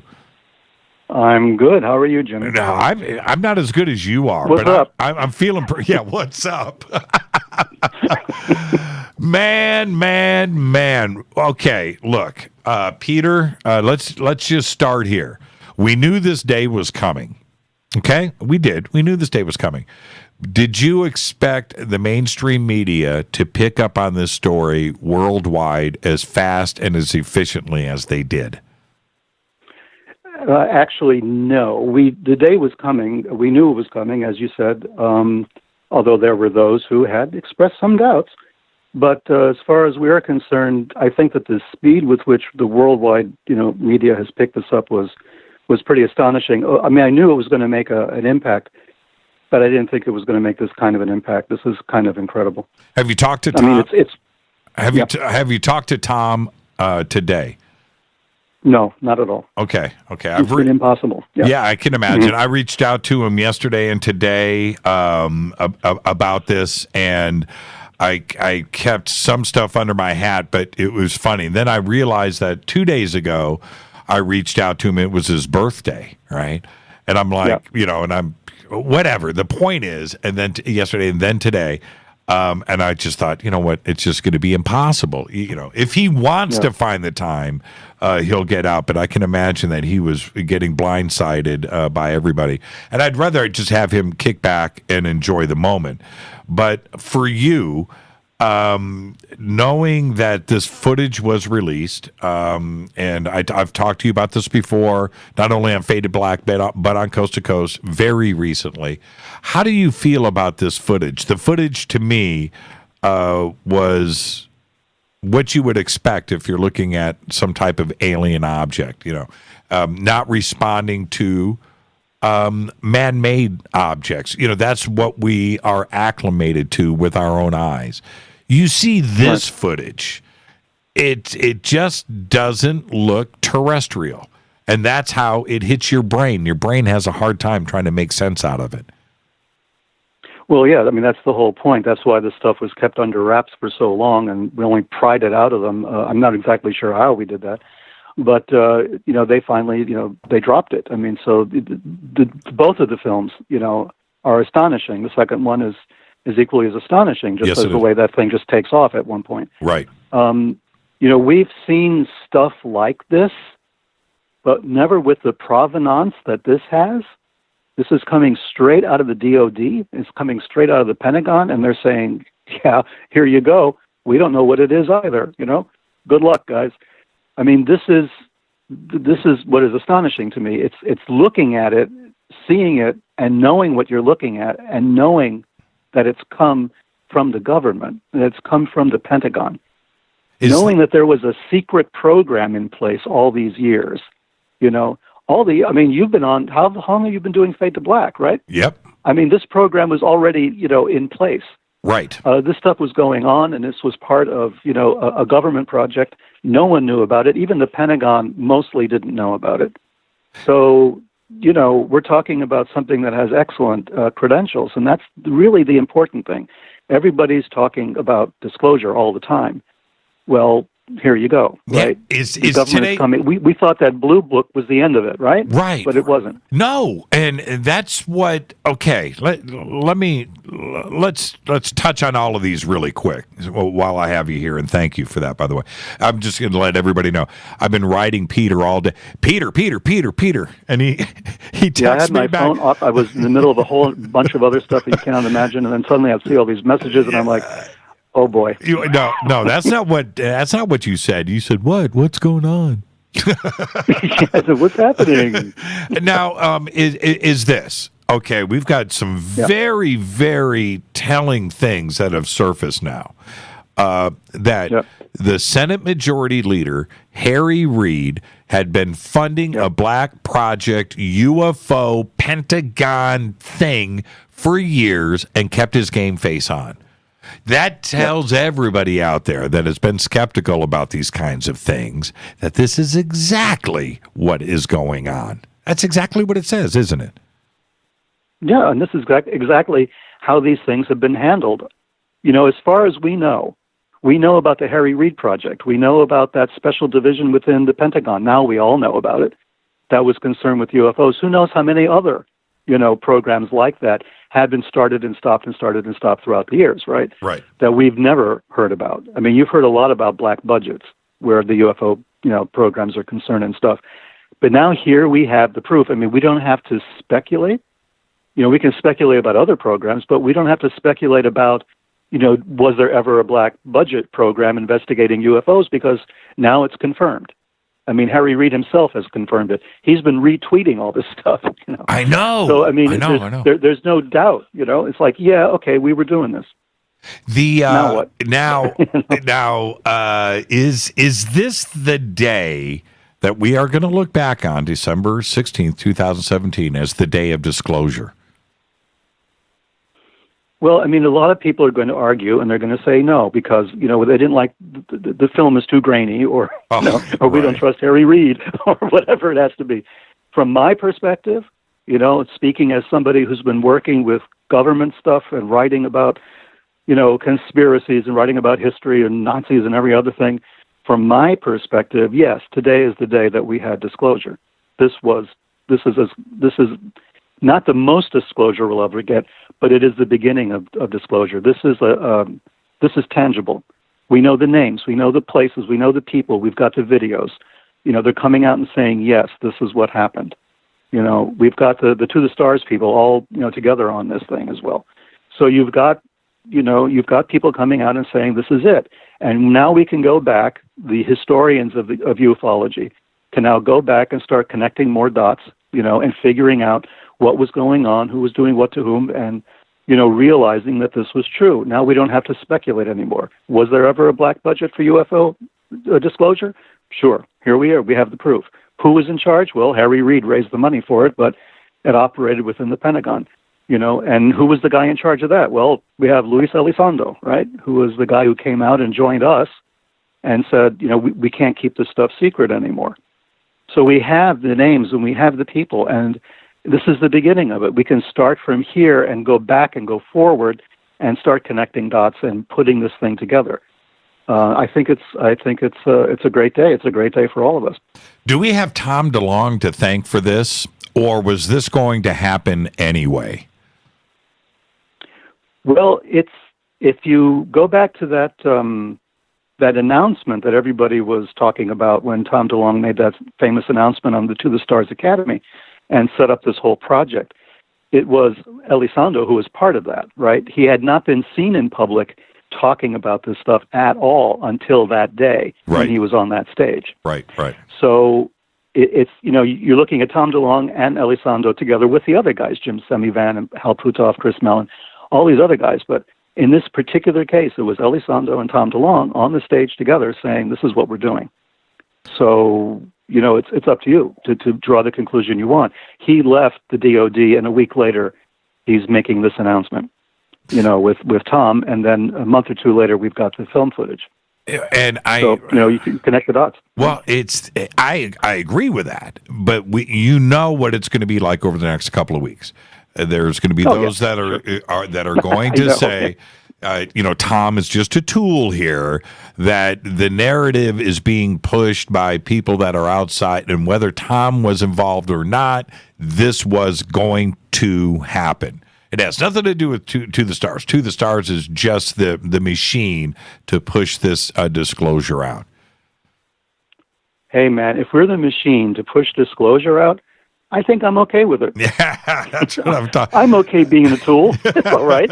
If what we're getting out of this is disclosure, and we're getting truth, and we're getting these videos, and we're getting the government saying, well, yeah, kind of, yeah, then make me a tool. I'm fine. Yeah, I'll live with that. I'm writing it down now. Peter Levenda says I'm okay with being a tool. Peter Levenda is the tool. Yeah. Yes, right. Man, and well, let's put it this way. I'm okay if Tom DeLonge is the tool. Let's put it this way. Okay. How do you feel now? You've been working on this for a couple of years and trying to get this out. It's one thing to write a book, publish a book. Okay, great. It's one thing. It's all of that. But this the mainstream media took it and ran with it. Now you guys are able to sit back and ride this out for a little while. How do you feel today? Well, I never would have been involved with this project if it wasn't going to turn out to be what it's turning out to be now. If it was just going to be more of the same, it was not interesting to me. And when I first spoke with Tom's infectious where this is concerned. He was putting all of his resources behind getting to this point. And getting further than this, actually, but getting to this point, he was putting all of his resources behind it. And he said, we're going to do what we have to do. We're going to make whatever connections we have to. We may get burned here and there, but we're going to go forward. We're going to push forward. We're going to take a particular way of looking at this that the rest of the community has not taken. We're going to take a different kind of an approach. We're not going to be adversarial or confrontational. We're going to work with the powers that be as much as we can, while still maintaining our own integrity as researchers. In my case, I was not going to sacrifice my reputation. I have a certain degree of credibility, in the kind of stuff that I do, that I research. I like everything to be documented, everything to be supported with evidence. My books, I think, illustrate that. So I didn't want to do anything that was going to harm that. And Tom and I spoke about this in the very beginning and how legitimate he wanted to go.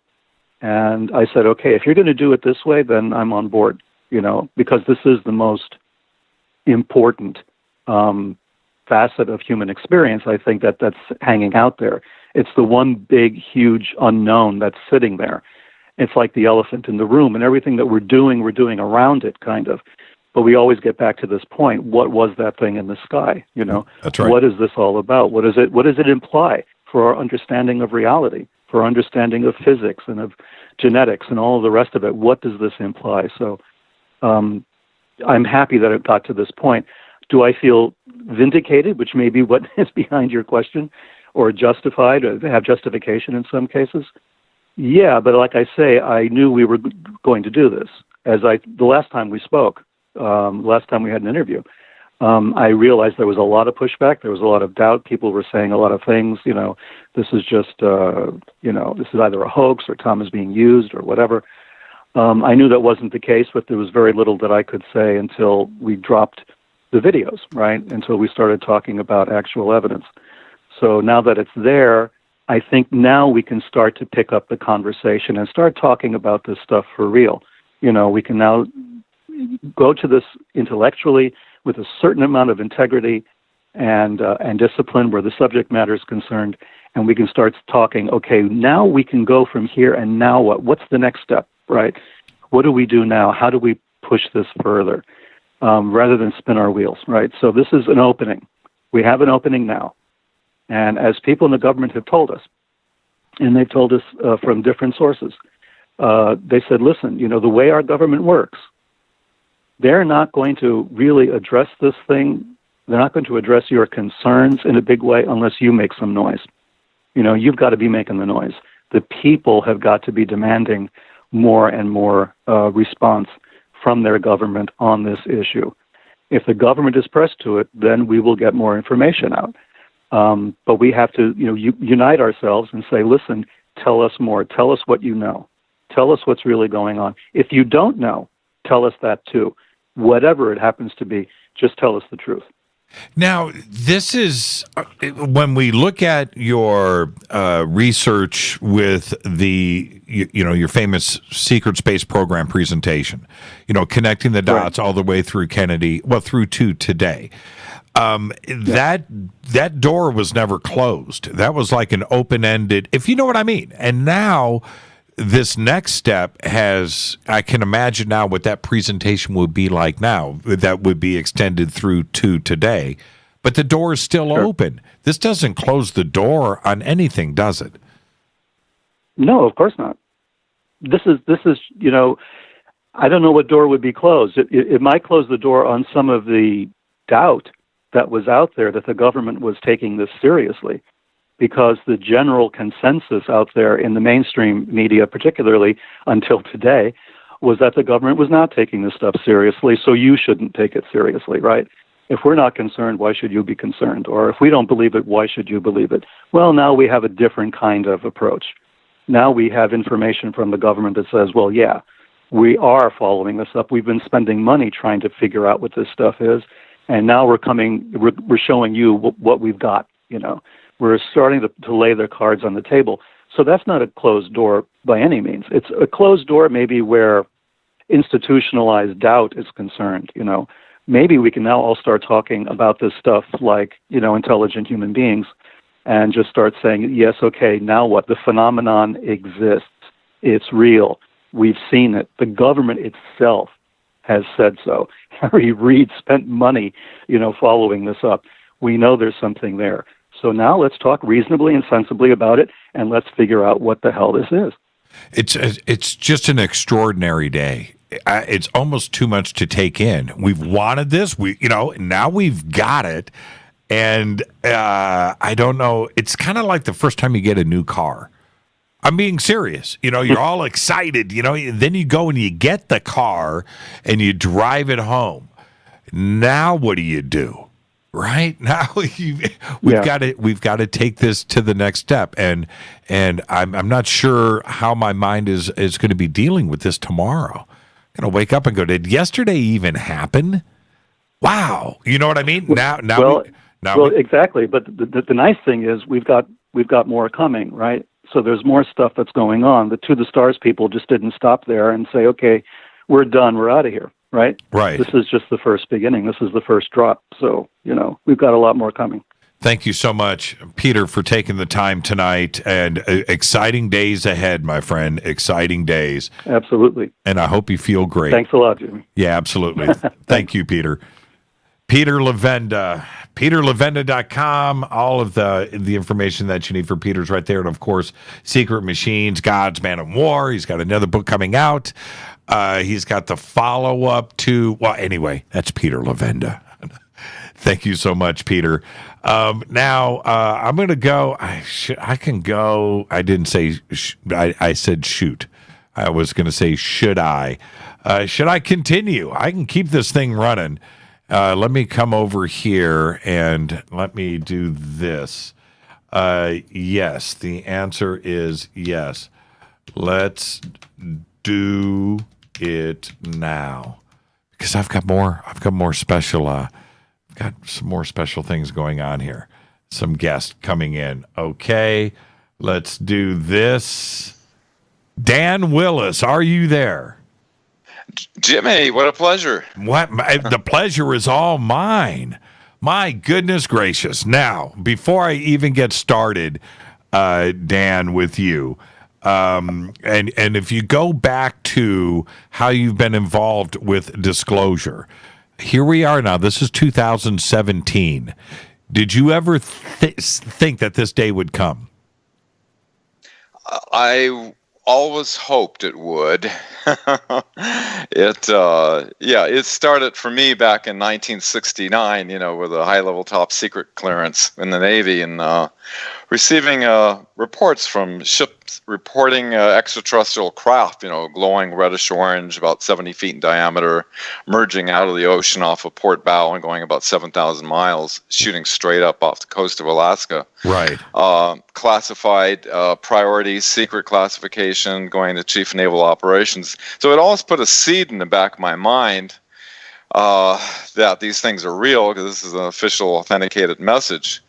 Years later, I worked with the government with all their communication systems for about 13 years, Naval Electronic Engineering Center, and afterward went with my brother up to the mountains in Arizona to see this Hopi Indian chief friend of his, and we had a craft fly about 100 feet right over our head, so that took it out of the realm of speculation from my head. Right. And it wasn't until my girlfriend and I, we kind of crashed a cocktail party. She wanted to go to this UFO conference, and I really wasn't interested, the same old stuff, And I went in this cocktail party. I was holding a glass of wine and some hors d'oeuvres, and Dr. Greer came up and said, "Oh, can I try one of these?" And I said, "Oh, by the way, when I was in the Navy, I had a top, because I heard what he was going to be doing, going to Washington with all these witnesses,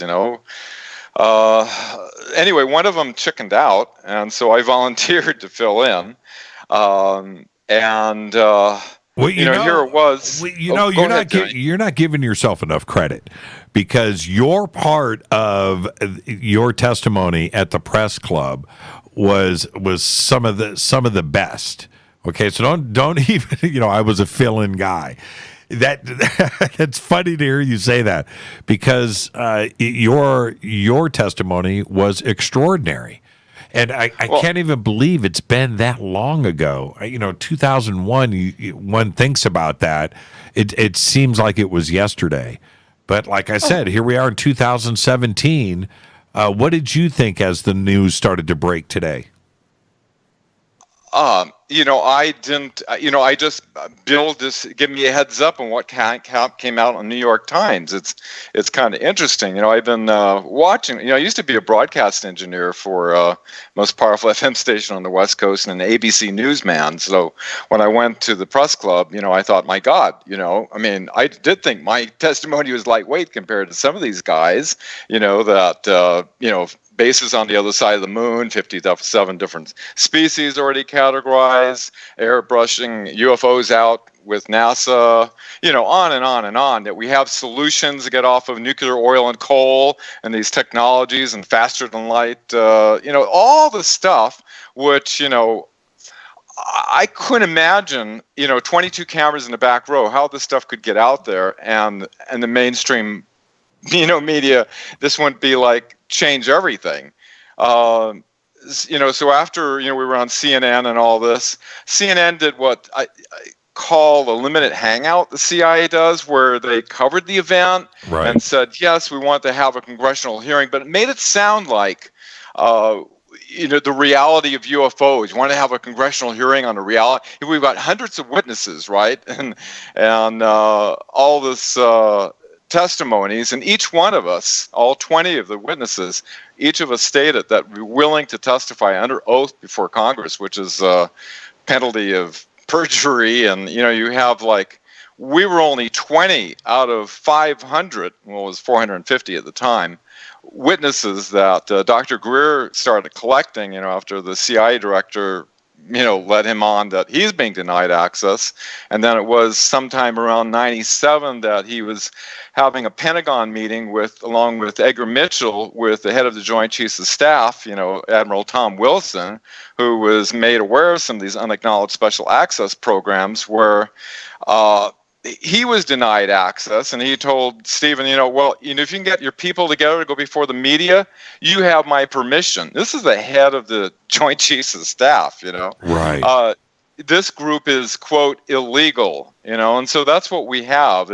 Everything is, as you look into this, Jimmy, and I'm sure everybody who's listeners who paying attention to all this stuff, it really seems as though the Nazis did a very effective psychological warfare infiltration, and we've been generationally indoctrinated into a false reality that has been keeping all this secret all this time. And and it's kind of encouraging to see this coming out, because after CBS wanted me to do an interview exclusively with them after I was on, CNN with the rest of the witnesses. And I said, I'm only willing to do this unless I can say we have the scientists within these black projects willing to come forth in open congressional secrecy-free hearing, prove it, put it on the table. We've got a solution. It's been hidden for 60 years that could get us off these dangerous, obsolete technologies. Right. They promised up and down. I kept, like a 10-second statement, really short. Afterward, they interviewed me for about 45 minutes. The producer was almost in tears. He says, I know I promised, but the higher executives, read CIA, made me cut that part out. And so media company... That's always the agenda. That's always it. No matter what, how the story is going to end. The media will always run with their own narrative. But today, Dan, that wasn't the case. The mass media, mainstream media, chose to run with this Pentagon disclosure, UFO, Black Project, Harry Reid story, and it got coverage all over the world. Was it because of Harry Reid, the Pentagon, or was it Tom DeLonge? Why did they change their minds today? Well, at the highest level, this is controlled. And, Daniel Sheehan, who was one of the 20 witnesses, shared with me a document that the higher executives in mainstream meters, listed 42 of them, CIA, NSA, whose main job is to sanitize this stuff because it doesn't reach the public. Right. So if this stuff is coming out through the New York Times of all places, then they've got a green light to put this out. For what reason, we will probably find out soon. Yeah, I agree with you. I totally agree. Dan, thank you for taking the time tonight. We've got to get you on Fade to Black for a full-blown night here very soon. Thank you so much, my friend. I would love to, Jimmy. So much more to say. I know. What an exciting day. Thank you, Dan. All right. Bye-bye. Bye-bye. Dan Willis. And what is so great about Dan is, he was one of the original witnesses that did the testimony at the press club back in 2001. What a great day it must be for him. Let's stay on the phones here. Hi, you're live on Fade to Black. Who's calling? Hey, Jimmy, this is Dick. Hi, from Dick. Mercer Island. Hey, how are you, man? We're pretty good. How you doing? Well, obviously, it's been an amazing day. I know this is the first chance I've had to call in, and I've been a fader now for a little bit, and I met you at Contact in the Desert, and was down there when we saw the UFOs. Yeah, right on. Yeah, you were excited. I mean, you got really excited. You were all over it. I looked at it and saw the UFO moving, slowing down, turning, powering up. I thought that was cool. I expected it. It fit my need. But what happened afterwards is the part that kind of freaked me out. I went back to my car and went back to my hotel. Yep. And I went to the parking lot. My lights wouldn't go off, and my car's a 2014 and a half. Right. Nothing's ever gone wrong with it. The light overhead wouldn't go off, so I go and I'm playing around with the switch. It took me about 15 minutes, and I said, I just give up. I don't know what I'm going to do. My battery's going to die. So I just shut the door and went off. Then I go and watch TV for about an hour, and I turn the TV off. The TV goes off, but the TV wouldn't turn off. It was still a gray screen. So I'm sitting there going, what's going on? Turn the TV on, off. I finally had to unplug the TV. Then I plugged it back in and turned it on, and it worked fine. And then afterwards, I headed over to my condo in Scottsdale, and a friend came over, and he was leaving, and he goes down to his car, and he gets in his car to leave. His car won't start. So I walk down to the car. All of a sudden, my phone turns off. And that's kind of freaking me out. It's all electrical stuff. And it turned out a starter burned out. Something fried his starter, and I don't know what that was.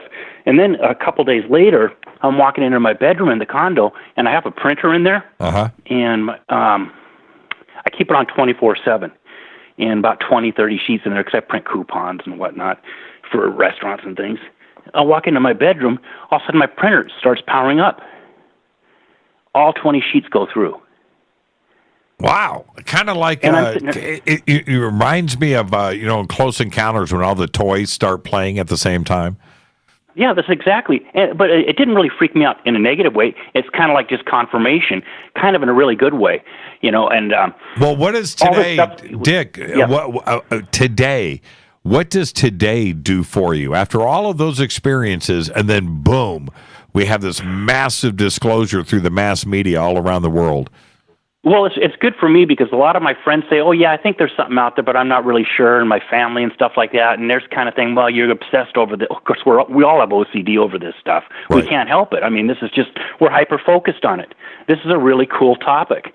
And I met Robert and got to know Robert Schock, and I like I said, I was at the table next to you at the George Norrie breakfast. I'm the one that got the photos of you and Rita and everybody else. Uh-huh. That was up there. He said, "I've never seen these photos before." Well, I'll get those on. I'll get those to you when I get a chance to do it. But no, this is awesome. This is exactly what I've been expecting. It's kind of like letting everybody else know that what we're talking about, what we're seeing, is real.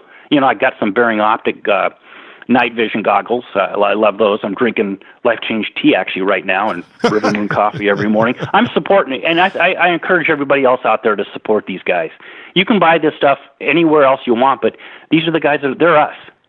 Thank you. And so I'm supporting big time. After contacting the desert, I went out. I became a fader. The Game Changer, the top one, whatever you have. Gaia, MUFON, Coast Insiders. So I'm members of everything right now. No money left, but what the hell? No. And today just makes it all worth it. And Dick, thank you so much for calling in and taking the time tonight, my friend. And we'll see you down there this next year. And I might make it to the expo. I might not, but I will definitely see you, Jimmy. I can't wait. Thank you so much, Dick. You take care, buddy. Go play some golf. Wear that Fade to Black hat. Go Beckley Tepe. Thank you so much, Dick. Go Beckley Tepe to you. Let's stay on the phones. Hi, you're live on Fade to Black. Who's calling? Hi, Jimmy. This is Olivia. Olivia, how are you? Great day, huh?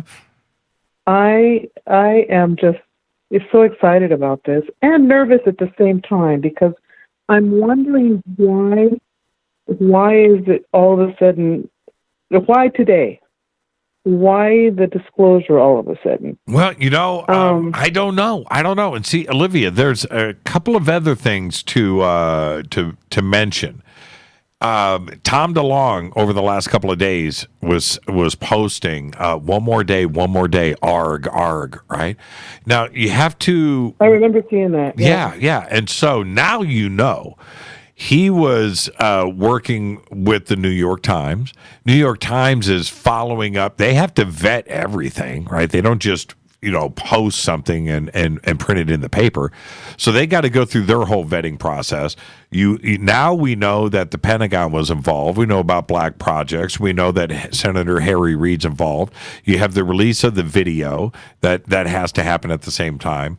So and all of the other pieces to this puzzle that were all in there. So one more day. Now we know. And so it could have been yesterday. It could have been the day before. It happened to be today, and I think that's as soon as it could be done. Having it on a Saturday instead of a Monday, the news cycle, I don't know. I haven't had a chance to see the news, but I'm going to record it to see exactly what's going on and how long this story is going to continue. Just how hot of a topic is it going to be on the news, or whether they're just going to let it die like they do many other stories, and they just kind of touch on it. I'm curious about that. But at the same time, in the back of my mind, I was thinking, okay, is this disclosure because the Pentagon doesn't really have a choice? I totally agree, Olivia. If there's something else a little bit higher in authority than anything here on this planet that's in play. Right. Considering the government has been in touch, and we know that they've been working, we've heard those stories about how they've been here and may have had something to do with seeding us on this planet. Right. Olivia, you're exactly right. I want you to relax a little bit in your own mind's eye, knowing that you're exactly right. We have to understand all of those points. To have this, what appears to be, some of it's in the Pentagon's hands. I think all of it now is out of the Pentagon's hands. Yesterday it was, Right? Do you understand what I'm saying? Yesterday it was, they controlled it a little bit. Today, now, with the mainstream media onto a story that the Pentagon had a black budget program that spent $22 million running in the background that the public didn't know about, that was a UFO project. I think I think there is I think there's a story there now. And with everything that is going on in Washington, they want anything they can do. So now it's not just CNN, and it's not just Fox, it's not just MSN. It's everybody has a hold of this story now. So yeah, it is beyond. Now, see, this is the other thing, and let me really give you a strange thing to think about. Now we have all those white hats, Anonymous, WikiLeaks, all of that in the background that now have the ability to go and probe this story and find out where it can go. So think about that. So no, I disagree. I wanted to stay focused on what you how you asked the question. I don't think the Pentagon has control of it. I don't. And you know what? You're like the fourth person to mention this to me tonight. So obviously everybody is worried about this. We don't want this. We don't want this to go away, do we? No, and I think that these entities, however many council are involved with this planet, want to see us succeed, want to see us move forward, but it could also possibly be because there's something else at play that places us and this planet in peril. Right. And so that concerns me, as it should concern everybody, really, and what we're going to be able to do about that. Yeah, and that's where I want everybody to have comfort, including you, in knowing that this is a situation, and this is a narrative and a story that we are in control of. We wanted this moment to happen. Now it has. Okay. Oh, absolutely. Absolutely. I think we can relax. Like I said, and I really mean this, Olivia. Let's glow for a couple of days, okay? Let's glow. Oh, I have been. A matter of fact, when I saw it coming out, I couldn't stop myself. I kept showing a few people what was on the Twitter page, and I looked at them, and some of the reactions I got were smirks, because I think a lot of people that have not been following this, as close as those of us in this community. Right. They still, like you said, I think they'll land. They could land in the middle of the freeway, and they'd look, and then they'd say, "Okay, hurry up! I have somewhere I have to be. Get out of the way." Yep. That's it. And that's, it's not until I hate to say this, but for those of us that have wanted this and want to move forward, in this world, to see it be a better place, I think we're the ones that are going to start off on the good foot. Everybody else, however, I think they're gonna struggle. There's going to be a lot of struggle. Let's hope not, but you may be right. Yeah. I hope not either. Yeah, I want you to be wrong. To hope for the best. That's right. Root. But yeah. When we haven't exactly had the best track record. So. And have a great rest of your evening and enjoy it. Go glow. Thank you, Olivia. Oh, I am glowing. Thank you, Jimmy. Have a good night. You too. Thank you so much, Olivia. I'm going to stay on the phones. Hi, you're live on Fade to Black. Who's calling? Hi, Jimmy. It's Tanette. Hi, Tanette. How are you feeling? Awesome, actually. The news today was very cool, but I wanted to point out that in that article, they basically are saying that they recovered material from crash sites and were studying it, and they don't know what it is. Yes, and they're collecting it, and they have it all in some undisclosed location. I did read that. It was in They said Las Vegas. Yeah, but they're not giving the address, is what I'm saying. But yeah, pretty interesting. And they also said something about some type of plastic that was conductive. Did you see that? Yes, I did. Yeah, I'm just like, what does that even mean? So basically, they're telling you that they opened a warehouse, for lack of a better description, in Las Vegas, and they modified the building in order to house this crash site stuff that they retrieved, and they still don't know what it is. They said it was like I don't remember the name, but they said it was like somebody playing with a garage door opener in our time. Right. I read that. I still don't know what to make of it. To have and this was, I think it was Elizondo that said that they were collecting all of this metallic stuff, debris, wreckage, and materials, and didn't know what to do with it all, and had to warehouse it into this warehouse in Las Vegas, where they are continuing to analyze this material. And one of the things that was confusing them was a material made of plastic that was conductive.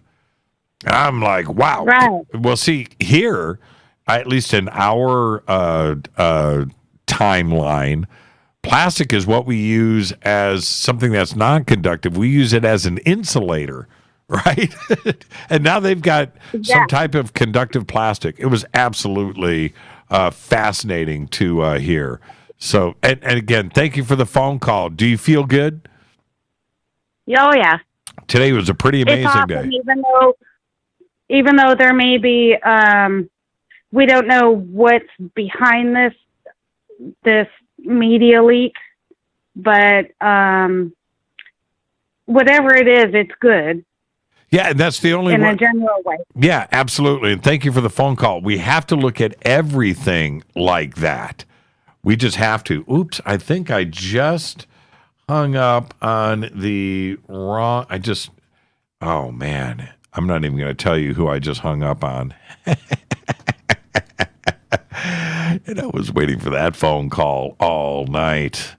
Oh, man. Okay. Well, you know what? That's the way it goes. Hi, you're live on Fade to Black. Who's calling? Hi, my name is Dana. How are you tonight, Jimmy? I'm doing fine, Dana. How are you? Pretty crazy day, isn't it? Oh, yeah. Well, I missed the first part. I actually just got home from work. I work at Sprouts, and it's been pretty hectic here with the holidays. So, yeah, I just heard that your last gentleman's comments about, I guess it was UFOs with he's a firefighter and he got some really good footage. Is that what I was? Oh, you haven't read the news today? No, I didn't. Oh, well, no, I saw a clip from Secure Team 10 about something that the government, I haven't had a chance to review it, but did they release a photo or a video? No, it's footage? much big. It's much bigger than that. Well, I do have to say real quick, I was at, and I know you had him on the other day because I was very excited. I went to a David Icke show in Richmond, California, right next to the Rosie Riveter Museum, and I was thrilled because I would never listen to David Icke in a million years had I not had the experiences I had after my father passed away in my arms. And I had some amazing experiences, and I just had to share that with you and your viewers and listeners. Well, thank you, Dana. And after you hang up, what you need to do is you need to go and read some of the mainstream media today. We had disclosure today. We did. Yes. Stephen Greer. I got his Not documentary. I'm Stephen wearing Greer. his shirt around town in Reno, Nevada. I swear to God. What? Yes. We had disclosure today? Yes. So go read the The reason news. why I'm calling you is oh my gosh, I did not hear that. See, because my phone, I didn't pay my phone bill because they cut my hours at work. What happened, Jimmy? Yeah, well, there you go. Go and read. Go and read. It's Okay, I will. crazy what happened today. Dana, have a great night. Who's yelling in the background? Somebody. I'm sorry. I don't know, but I'm going to find out. Okay. Have a good night. Oh, are you cutting me off? Yeah. Oh, Well, I've got all these calls, and I've got to wrap up the show. I know. I know, Dana. I know you do. I just want to say I was in the front row at a David Icke show, and it was amazing. He is 12 amazing. 12 hours. 12 Holy hours. cow. No doubt. He was amazing, though. But disclosure happened. I am so blessed. Yeah, go because read. I had my own experiences. Absolutely. Thank you so much, Dana. Hey, God bless. Thank You you too. for what you do. Thank you. And hi, you're live on Fade to Black. Who's calling? Hi. Hi, you're live. Who's this? Hi, this is Jimmy also. Hey, Jimmy. How are you? Good. Just curious, people in the UFO community generally pretty skeptical of the government. So why would anyone believe the government now? That's always the issue. You've got to be prepared for that kind of paradox. We want disclosure from the government, but we don't trust the government. So you've got to roll that dice, and you've got to take that risk, right? Because anything else less than that, then you don't have disclosure, do you? Well, just a little bit confused because I looked up. If you go on the UFO Reddit page, right, you'll find a post by some individual who, through the Freedom of Information Act, requested through the Pentagon if there was any group such as the one disclosed today about a week ago, and they denied all knowledge of any group existing. Those Freedom of Information Act requests go back for years, and they have always denied this. And today they have confirmed it. So there's no question about that. Now, if you're going off of one post a week ago on Reddit, what I would suggest is go spend some time on the Black Vault, where all of the Freedom of Information Act requests and all those documents that continue on to this day are all posted there. There's probably 10 million documents, and none of them confirm what we found out today. So, yeah, absolutely right. Where do you put your trust in? I have no idea. But, Jimmy, thank you. Thank you. Just one last question. Yeah. And I think I speak for everybody who's listening. What are your projections a year ago, 1 year from today? What do you think is going to be disclosed? Well, absolutely, Jimmy. Thank you, and I'll answer that now. I have the same answer today that I had last week, the week before, and the week before, and the week before. I knew that it was getting ready to go down. I knew it, and I just felt that it was heading in this direction very, very quickly. And I think that 2018, it's going to be equally as crazy. I really, really do. I think it's going to continue. What I wanted to have happen today doesn't confirm anything for me, but it confirms everything else out there for everybody that has been looking for these moments, because we've been waiting for this.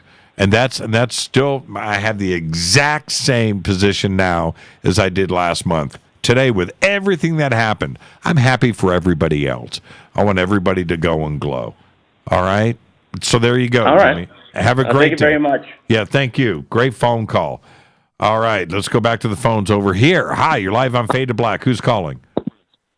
Hey, it's Ziggy again, Jimmy. Hey, Ziggy, how are you, man? Okay, brother.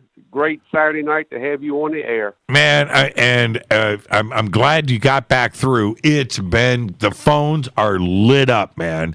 But it's so good to hear your voice. Thank you so much. Yeah, Yeah, buddy, I've been thinking about Jim Moore, man. If he just could have held out just a little bit longer. That ain't right, is it? That ain't right. Right there. I said all I want to do was live long enough to find out the truth. I found out the truth. Now I can die happy. Man, you're absolutely right. So there you go, man. So how are you feeling? You've been with this show and a friend for so long. You must be feeling pretty good right now. Yeah, doing good. I just I got you back. Okay, I had some Life Change tea. I went and drank some Black Moon coffee, and I took some tonight. Okay, that should get you through the next 3 hours. I'm drinking my River Moon coffee right now as we speak. Yeah, I just realized I just did 2.5 hours, no commercial breaks, no bathroom breaks. Man, you've been flying. Yeah, man. And you know what? I'm just going to ride this out. Might as well just keep this train a rolling. But you've been with the show for so long, and a day like this happens. As you started to and share this with me, Zig, I know that you started to click through and started to look at the mainstream media, and you're having those holy crap moments. How do you feel? Man, I got on the damn phone and started calling my friends and the ones we discuss all the time. And I think it's great. I said, hey, it's real. It's real. Don't call me crazy anymore. I know, right? Now, yeah, how do you think the law enforcement across this country and some of those, how they're going to deal with this from now on? Well, take it serious. Because half my brothers were, they saw stuff. Right. I saw my first one 73, 74. Right. So, been a long time. And, I'm right down here, just like 40 miles from where, in Pascagoula, where they grabbed those two fishermen. Right. Remember? Oh, yeah. Long time ago, like 69 or whatever it was, or Bo and Bob. Same time. Yeah, whatever I can't remember their names. I'm making fun of them now. Yeah. But you know how the media made fun of them forever, and now they get the last laugh. Hey Ziggy, I'm thinking about Travis too. Hey Ziggy, you know how much I love you, and I've got your letter framed on the wall right here in the bunker. You have a great night. Okay, Merry Christmas, Jimmy. Merry Christmas, bye-bye. Ziggy. The best right there. Ziggy is a detective, law enforcement detective for years, and he sent me, probably it's been a couple of years now, but he sent me the Pick of Destiny, and I've got it right here. I do have the Pick of Destiny. All right, let's stay on the phones. Man, these phone lines are crazy right now. Hi, you're live on Fade to Black. Who's calling? This is Michael again. There was a lot of things that I didn't get to go over the first time. Hey, Mike, I've got a lot of phone calls here, man. Really quick. You ducked in. Give me one. I feel like it's extremely interesting that after I heard of Project Mockingbird being disabled, that these UFOs, the information came out. And I feel also that 2018 is going to have events as significant as people expected in 2012. Yeah, I agree with you. I agree. And I think personally that this is such an indescribable blessing for me that I usually don't get to talk to people like this. Well, well, like I said earlier, Michael, thank you for the phone call and the phone call earlier, and I really mean this. Look forward to a great 2018. Absolutely, and that when that solar flare happens, let's see. I've been waiting for this for a long time. So stay on the phones. Hi, you're live on Fade to Black. Who's calling? Hi, Jimmy. It's Mike from Winnipeg. Hi, Mike from Winnipeg. How are you? Pretty good, sir. I'm pretty excited about today's news. Yeah, pretty exciting, huh? Yes, sir. Hey, I had a quick question. Do you think it's possible, since now that there's disclosure, that we might see more instances of extraterrestrial ships? I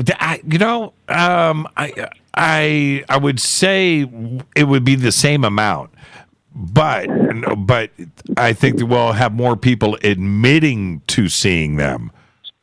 if you know what I mean. Because they're not going to be as scared. So absolutely.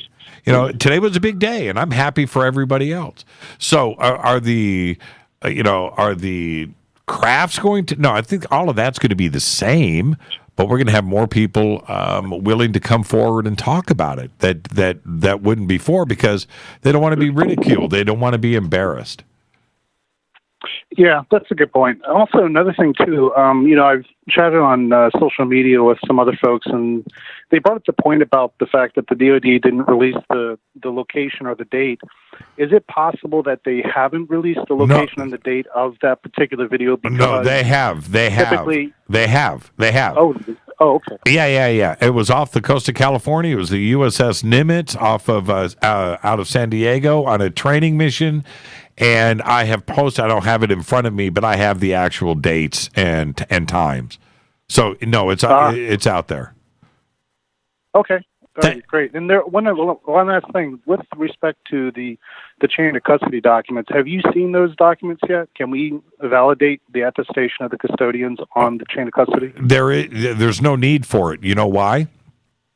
The pilot's name is out. There you go. And his wingman, and the flight control officer, and the ship, and the date. There's no need for a chain of custody. You know what I mean? Not this time. Not this time, Michael. Hey, man, have a great night, my friend. Thank you, sir. You too. Yeah, thank you. Man, I love international calls. What a crazy day. Okay, let's open up. Let's do this here. Whew, man, I wish you guys could see my screens here and how I am dancing with these phone calls. Hi, you're live on Fade to Black. Who's calling? Awesome. This is Blair. Blair? Blair, how are you? I'm awesome. I've been struggling so much just to get through school, and I was studying for like 1,000 hours, and I could not believe when I came back to tune in and look at the news, and I thought to myself, it's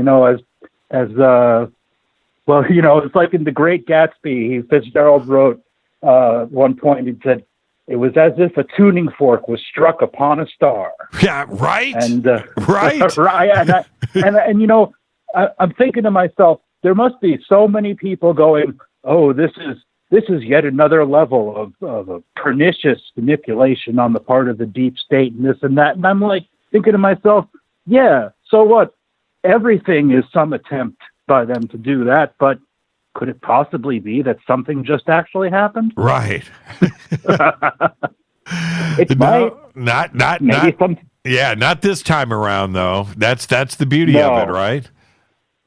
And I'm thinking to myself, is there actually a chance that for once I'll have I'll be able to refer to some, delegated authority like in the mainstream media in response to my friends and people that have denigrated me for 1,000 years on this subject. And that's why. It's going to be beautiful. No, exactly. And so, and just remember this. Thank you for the phone call too, by the way. Just remember this. Pleasure. Tonight's the night that you can just kick back with a smile on your face as you go to sleep. For real. Right? That's the day that we've had today. Hey, Michael, thank you so much. Man. Yeah, thank you so much, my friend. It's Blair, but thank you. Blair, have a good night. Thank you, Blair. That's how many phone calls I've taken tonight too, as well. Let's go here. Hi, you're live on Fade to Black. Who's calling? This is Ken calling you from Roanoke, Virginia. Hey, Ken from Roanoke, Virginia. Crazy day, huh? Oh, you're telling me, man. You're telling me. I've been enjoying. I've been listening for the past hour or so, and I hear a lot of, I don't want to say fears, I guess. And the reality is, in this whole situation, this is like, I don't know, the first game of a full baseball season. This is just the opening inning. Right. Where this stuff is coming out. Don't get caught up in the details. They're beautiful. They're awesome. It's great to hear. But what brought us here is the consciousness, is believing, like you've been saying. It's interesting because When someone calls, you're like, how do you feel? You know, rarely is it, what do you think? It's how do you feel? What does this feel like? You know, and if this is going to be a consciousness shift, that's where it's going to be. Yeah. Yeah. You know? Yeah. And I mean, this is just manifesting where everything's going anyways. Well, I mean, it takes away the question. That's the whole thing. It takes away the question. When somebody goes, well, man, I don't believe, I don't, it's just like, dude, they're real. Yeah. Take that away. Take you and yourself away. And all of those, all the skeptics out there, the Michael Shermers of the world, right? All of that, you can just laugh. That's it. Yeah. That's it. Yeah. That's it. Thank you for the phone call and enjoy the rest of your night. Yep. And thank you, man. I'm going to try to squeeze in as many calls as I can here before the end of the night. Okay. And so if you're on hold, man, I am juggling. There's no way I'm going to be able to get it all in. I'm going to go to this one for, hi, you're live on Fade to Black. Who's calling? Jimmy, Casper Park. Hey, Casper, you feeling pretty good, man? Yeah, I am. I didn't get. I've been real busy all day today, moving the 3 websites around, or 4 now actually. So that is. I think it's great what they're doing. It'd be interesting down the road to see. I missed a good chunk of the show, so I apologize if I was on the road. It'd be interesting to see if there's any admission down the road to the cover-ups from like Roswell and other stuff like that. That's right. I don't know if that was discussed earlier. Yep. No. All of that has to come into play now. So now Roswell is in front. Rendlesham is in front. Malmstrom Air Force Base is in front. Travis Walton is in front. Betty and Barney Hill. We can go on and on and on and on how this plays out in the future. You're absolutely right, Casper. And you know what? Your next book is going to kick ass. So think about that. Yeah, thank you. I just wanted to put that out there. I think it'll be interesting to see, because they're just saying, well, we're looking into it, we're researching it. They're not admitting a lot of stuff, which I think is interesting. Yeah, but Casper, we've always talked about this. Once it happens, now they've got to go back and say, okay, well, we've been lying for 70 years, and they got a lot of nasty skeletons in the closet that have to be cleaned up. And so they're going to have to move forward thinking about all of this. They're going to have public relations people and marketing people sitting around a table with the defense, the Department of Defense, figuring out the best way to control this and roll it out. So there you go. Is it a great day? It is, but they are going to have to deal with this. They are. All right. I think so. I get other calls coming out. I'll let you go. Have a good evening and a good weekend, everyone. Thank you. Enjoy yourself, Casper. I know you're in a great mood. Hi, you're live on Fade to Black. Who's calling? This is Gabriel. Hey, Gabriel. How are you, man? Very good, Jimmy. How are you doing tonight? Oh, man, come on. You don't need to ask me that question. How are you doing, though? Madness. It's so crazy. I am glad yes, that Casper kind of was talking what he was talking about. Oh, shit. What? Did I lose lost you, Jimmy. Okay, well, I think I'm losing you. Hello, there you are. Okay. I hear you. Okay. Come on, All right, you're back. Gabriel, we got just a minute or two left before the end of the show. So I know, I can't believe it's fading out. Yeah. This is killing me. All right, I'll tell you what, I'll let you go. Call me back, and I'll put you to the front of the line. Hi, you're live on Fade to Black. Who's calling? I know, I can't believe it's fading out. Turn me down in the background. Hello? Turn me down. Sorry. Hang on. It's Naomi from Australia. Oh, hi, Naomi. Turn me down in the background, though. I'm so excited today. I know. Crazy, isn't it? It's just insane. It's been, I can't even count how many years now. Right. More than 5 years that I've just been looking into this for so long, and it's just amazing. It is amazing, and just lifetime. I know. Keep control of yourself now, though. Keep control. But yeah, pretty amazing day, isn't it? Very, very. so exciting. Yeah, absolutely. And I so many tonight have said that we've spoken to tonight. Today is one thing. Let's enjoy the moment, right? But now, what is tomorrow going to bring? How is the mainstream media going to continue with this? I know that they will. Now that we have the Pentagon involved and the Department of Defense, the former Senate Majority Leader Harry Reid, then the United States Navy and their footage that they released, we've got a lot of questions that need to be answered moving forward. So there's no way that the story ends today. There's so many things, like you say, to come out, and it's just going to be amazing that we get to see it all in our lifetime. I know, and we get to laugh at everybody too that always thought that, the tin, right? Yes. Those crazy tinfoil hat. Those people are crazy. No, you know what? It's you that's crazy, and that's what we get. We get to enjoy this. Oh man, yeah. I just can't even believe it. And to think that the amount of people in this audience that can now relax, that have wanted to call in tonight, the phones have been crazy. Why? Because now we can just go, you know what? That question's been answered. Now we get to move on. Somebody just posted Alien Disclosure Day 12/16/17. Wow. Yeah, 12/16/17 was the day. Wow, pretty amazing. Naomi, thank you. Calling in and everything. Thank you so much, and thank you to Rita. Thank you. And how do you feel, though? I mean, how do you feel? You sound like you're on the brink of tears, tears of joy. But how do you feel? I didn't think it through. I get really nervous, but so excited. Just, validated a little bit, maybe. Right. Just a little bit at least. But like you say, we'll see what comes tomorrow, and it's just so exciting. Thank you so much. Yeah, thank you. And by the way, I'll let you know, I checked the numbers today. Australia is our number 2 audience. And that says an awful lot to pull ahead of the UK and Canada.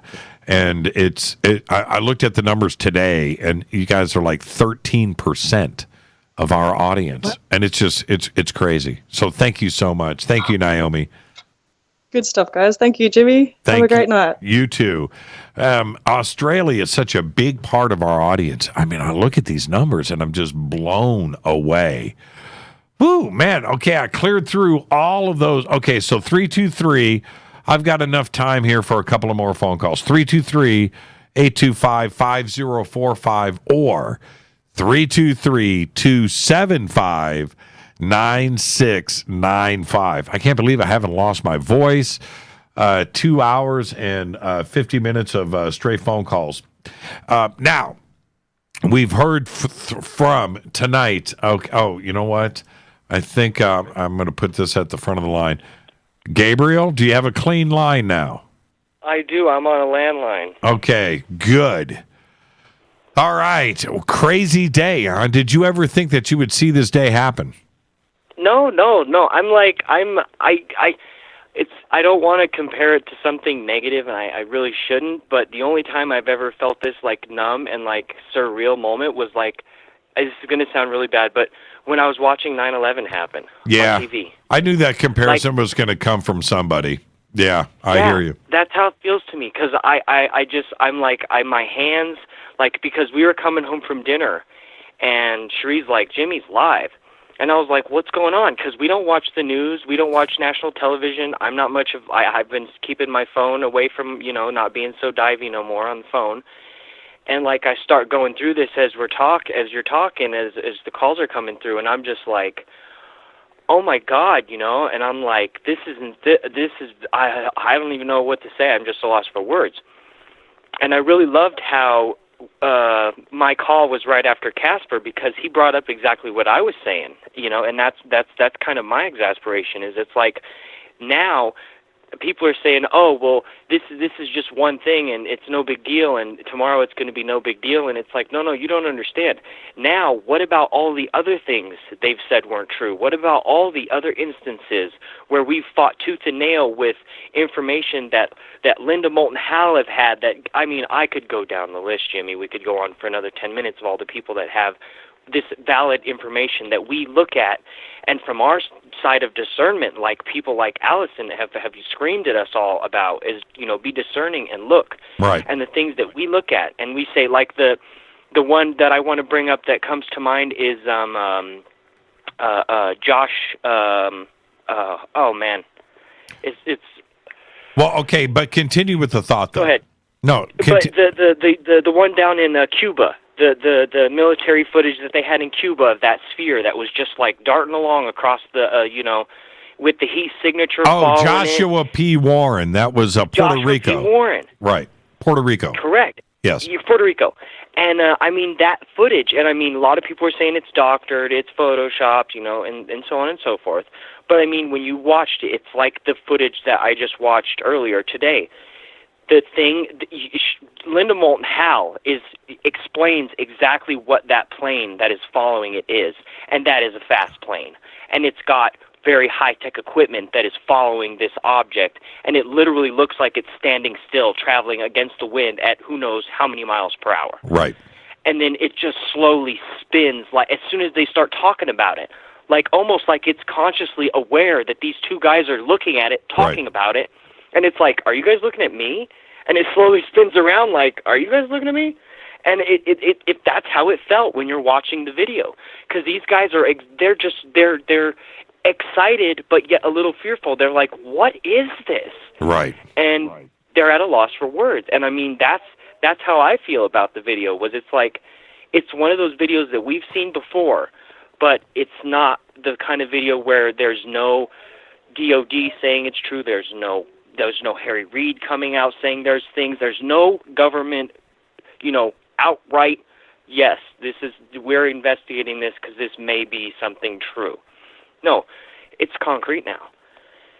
And it's real. And it's like, holy crap. Yeah, when that thing rotated, what's tomorrow? Gabriel, when that thing rotated, and the way, it's not that it turned or rotated, it's how it did it. It was not anything that was, like I keep saying, analog, like man analog, an airfoil, wind, anything that we were used to seeing. I don't care if it's a rocket. Everything that we deal with has a certain propulsion system behind it that involves moving air or burning something, pressure. That's not what was going on there. That was something from a physics. It was a video game, man. It was like it was on. Yeah. It was the crazy, and it was just it was just like it just rotated and stopped. It was like, wait a minute here. Plus, Larry Holcomb brought up the one thing that I just wanted to stay away from. It was a frigging flying saucer. That's the shape it had. It had some, with the dome and the thing off the bottom and the top and the thing. I'm just like, man, this is way too much for my little head. So there you go, man. So cliche, but there it is. There it is. And it's a government released video. So, hey, Gabriel, thank you so much, man. I know you've been waiting for this day for a long time. Give my best to Cherie. And we'll see you next week on the show. In the meantime, man, just enjoy the rest of your night. Go Beckley Tepe, okay? Go Beckley Tepe. That's what I'm talking about. Thank you, Gabriel. Thank you, Jimmy. Good night. Good night. Man, it was so great to have him call in on a night like this. Hi, you're live on Fade to Black. Who's calling? You're live. Hello. Yeah, you're live. Oh, I'm calling from Australia. My name's Jeremy.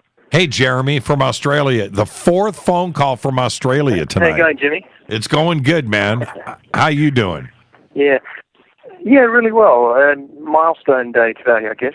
Yeah, totally. We'll see where we go from here. Where do you think we go from here? Well, the inevitable, an interstellar future, whether it happens, this year, next year, 10 years from now. I think this is a pretty good start. Right. There's many of us all over the planet that have been making contact for a long time, and we know the truth of the matter. And those of us that are in this position, I think, will facilitate the space for the general population to make their own contact and step into that space as well. So I called you because I wanted to send a message out to those in the contact arena, what people would call contactees, I guess. Those that practice CE5 or the Rama protocols, just to stay with the program, to stay with contact, stay in touch, keep on inviting them to come in and work with us, and extending out and doing what we're doing, because we are transforming our planet, and every bit helps. So, stay on track, everybody. It's just incredible the rate at which things are changing. We did quite a profound training event in Joshua Tree earlier this year and last year, and one of the things that came up for the team was that towards the end of this year, there would be some significant changes. So it's really exciting to see this happening now, because we can't keep on doing what we're doing to our planet. We can't keep on killing each other and staying in this divisive, horrible space of warfare and, fear-mongering and military and, the whole control drama. We need to really extend beyond that. Just love each other and then extend out into space with that energy, with that, and share that with the universe, which is our birthright as human beings, really. Yeah, you're right so about that. I just wanted to share that with everybody, and I know I'm talking a bit off subject now, but no, you're not, Jeremy. It is inspiring. But Jeremy, let me ask you this: I've got to go. I've got to end the show. But what part of Australia are you calling from? I'm in the Northern Territory. Which, okay. Yeah. I had an extraterrestrial being with me the other day. Really? There we go. Now, and see, this is the thing for me when it comes to Australia. You guys, one of the great UFO encounters in all of human history was right there in Westall in Melbourne.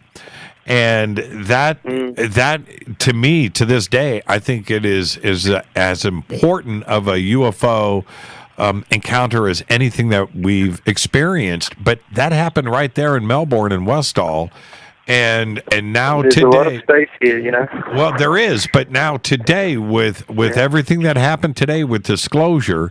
Now we can go back and look at these specific cases, and Westall is one of them. So for all of those kids and teachers that were part of that have been called nuts over the years, can now go back and we can take another look at that case, don't you think?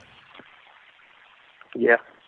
Yeah, it's time for us to become interstellar. It's time for us to live in harmony and peace with everybody. Let's just give up all the other drama. Absolutely. Let's just give each other a hug and say, well, what was all that about? That was just a big waste of time and energy. Let's get on with it now, please. Let's get on with it. Thank you so much, really, Jeremy. Seriously, let's just let all this old stuff go. Thank you so much, Jeremy. Be safe out there, man. Pleasure. Thank you, Jimmy. Thanks you for everything you do. Thank you. Australia is such an important part of what we do. Our audiences, not only in Australia and Canada and the UK and all across Europe and Africa and, of course, Asia and Taiwan and Tokyo and Japan. I mean, just Korea. Thank you to all of our international audience. It is grown by so much. Australia freaks me out. We've got a ranking in that country that is starting to really blow my mind. Well, that's it. That wraps this very, very special edition. Hello to everybody out there of Fade to Black. I cannot believe I just did 3 straight hours without a break, but that's how important today was, not only to me, but to all of you out there. What an incredible day. Again, mainstream media ran with the story today of the Pentagon running a secret, covert UFO project out of the Pentagon.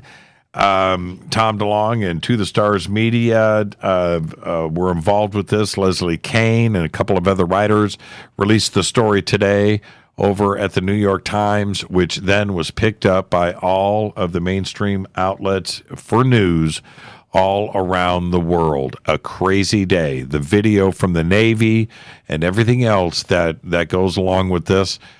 December 16th, 2017 is truly a day that we will call the day of disclosure. And that wraps it for me here. Wow, what a day. What a day. Thank you to everybody that called in tonight. Of course, we had Grant Cameron, Linda Moulton Howe, Larry Holcomb, Peter Lavenda calling in tonight, and then all of the other callers. Thank you so much. Heidi from the UK called in.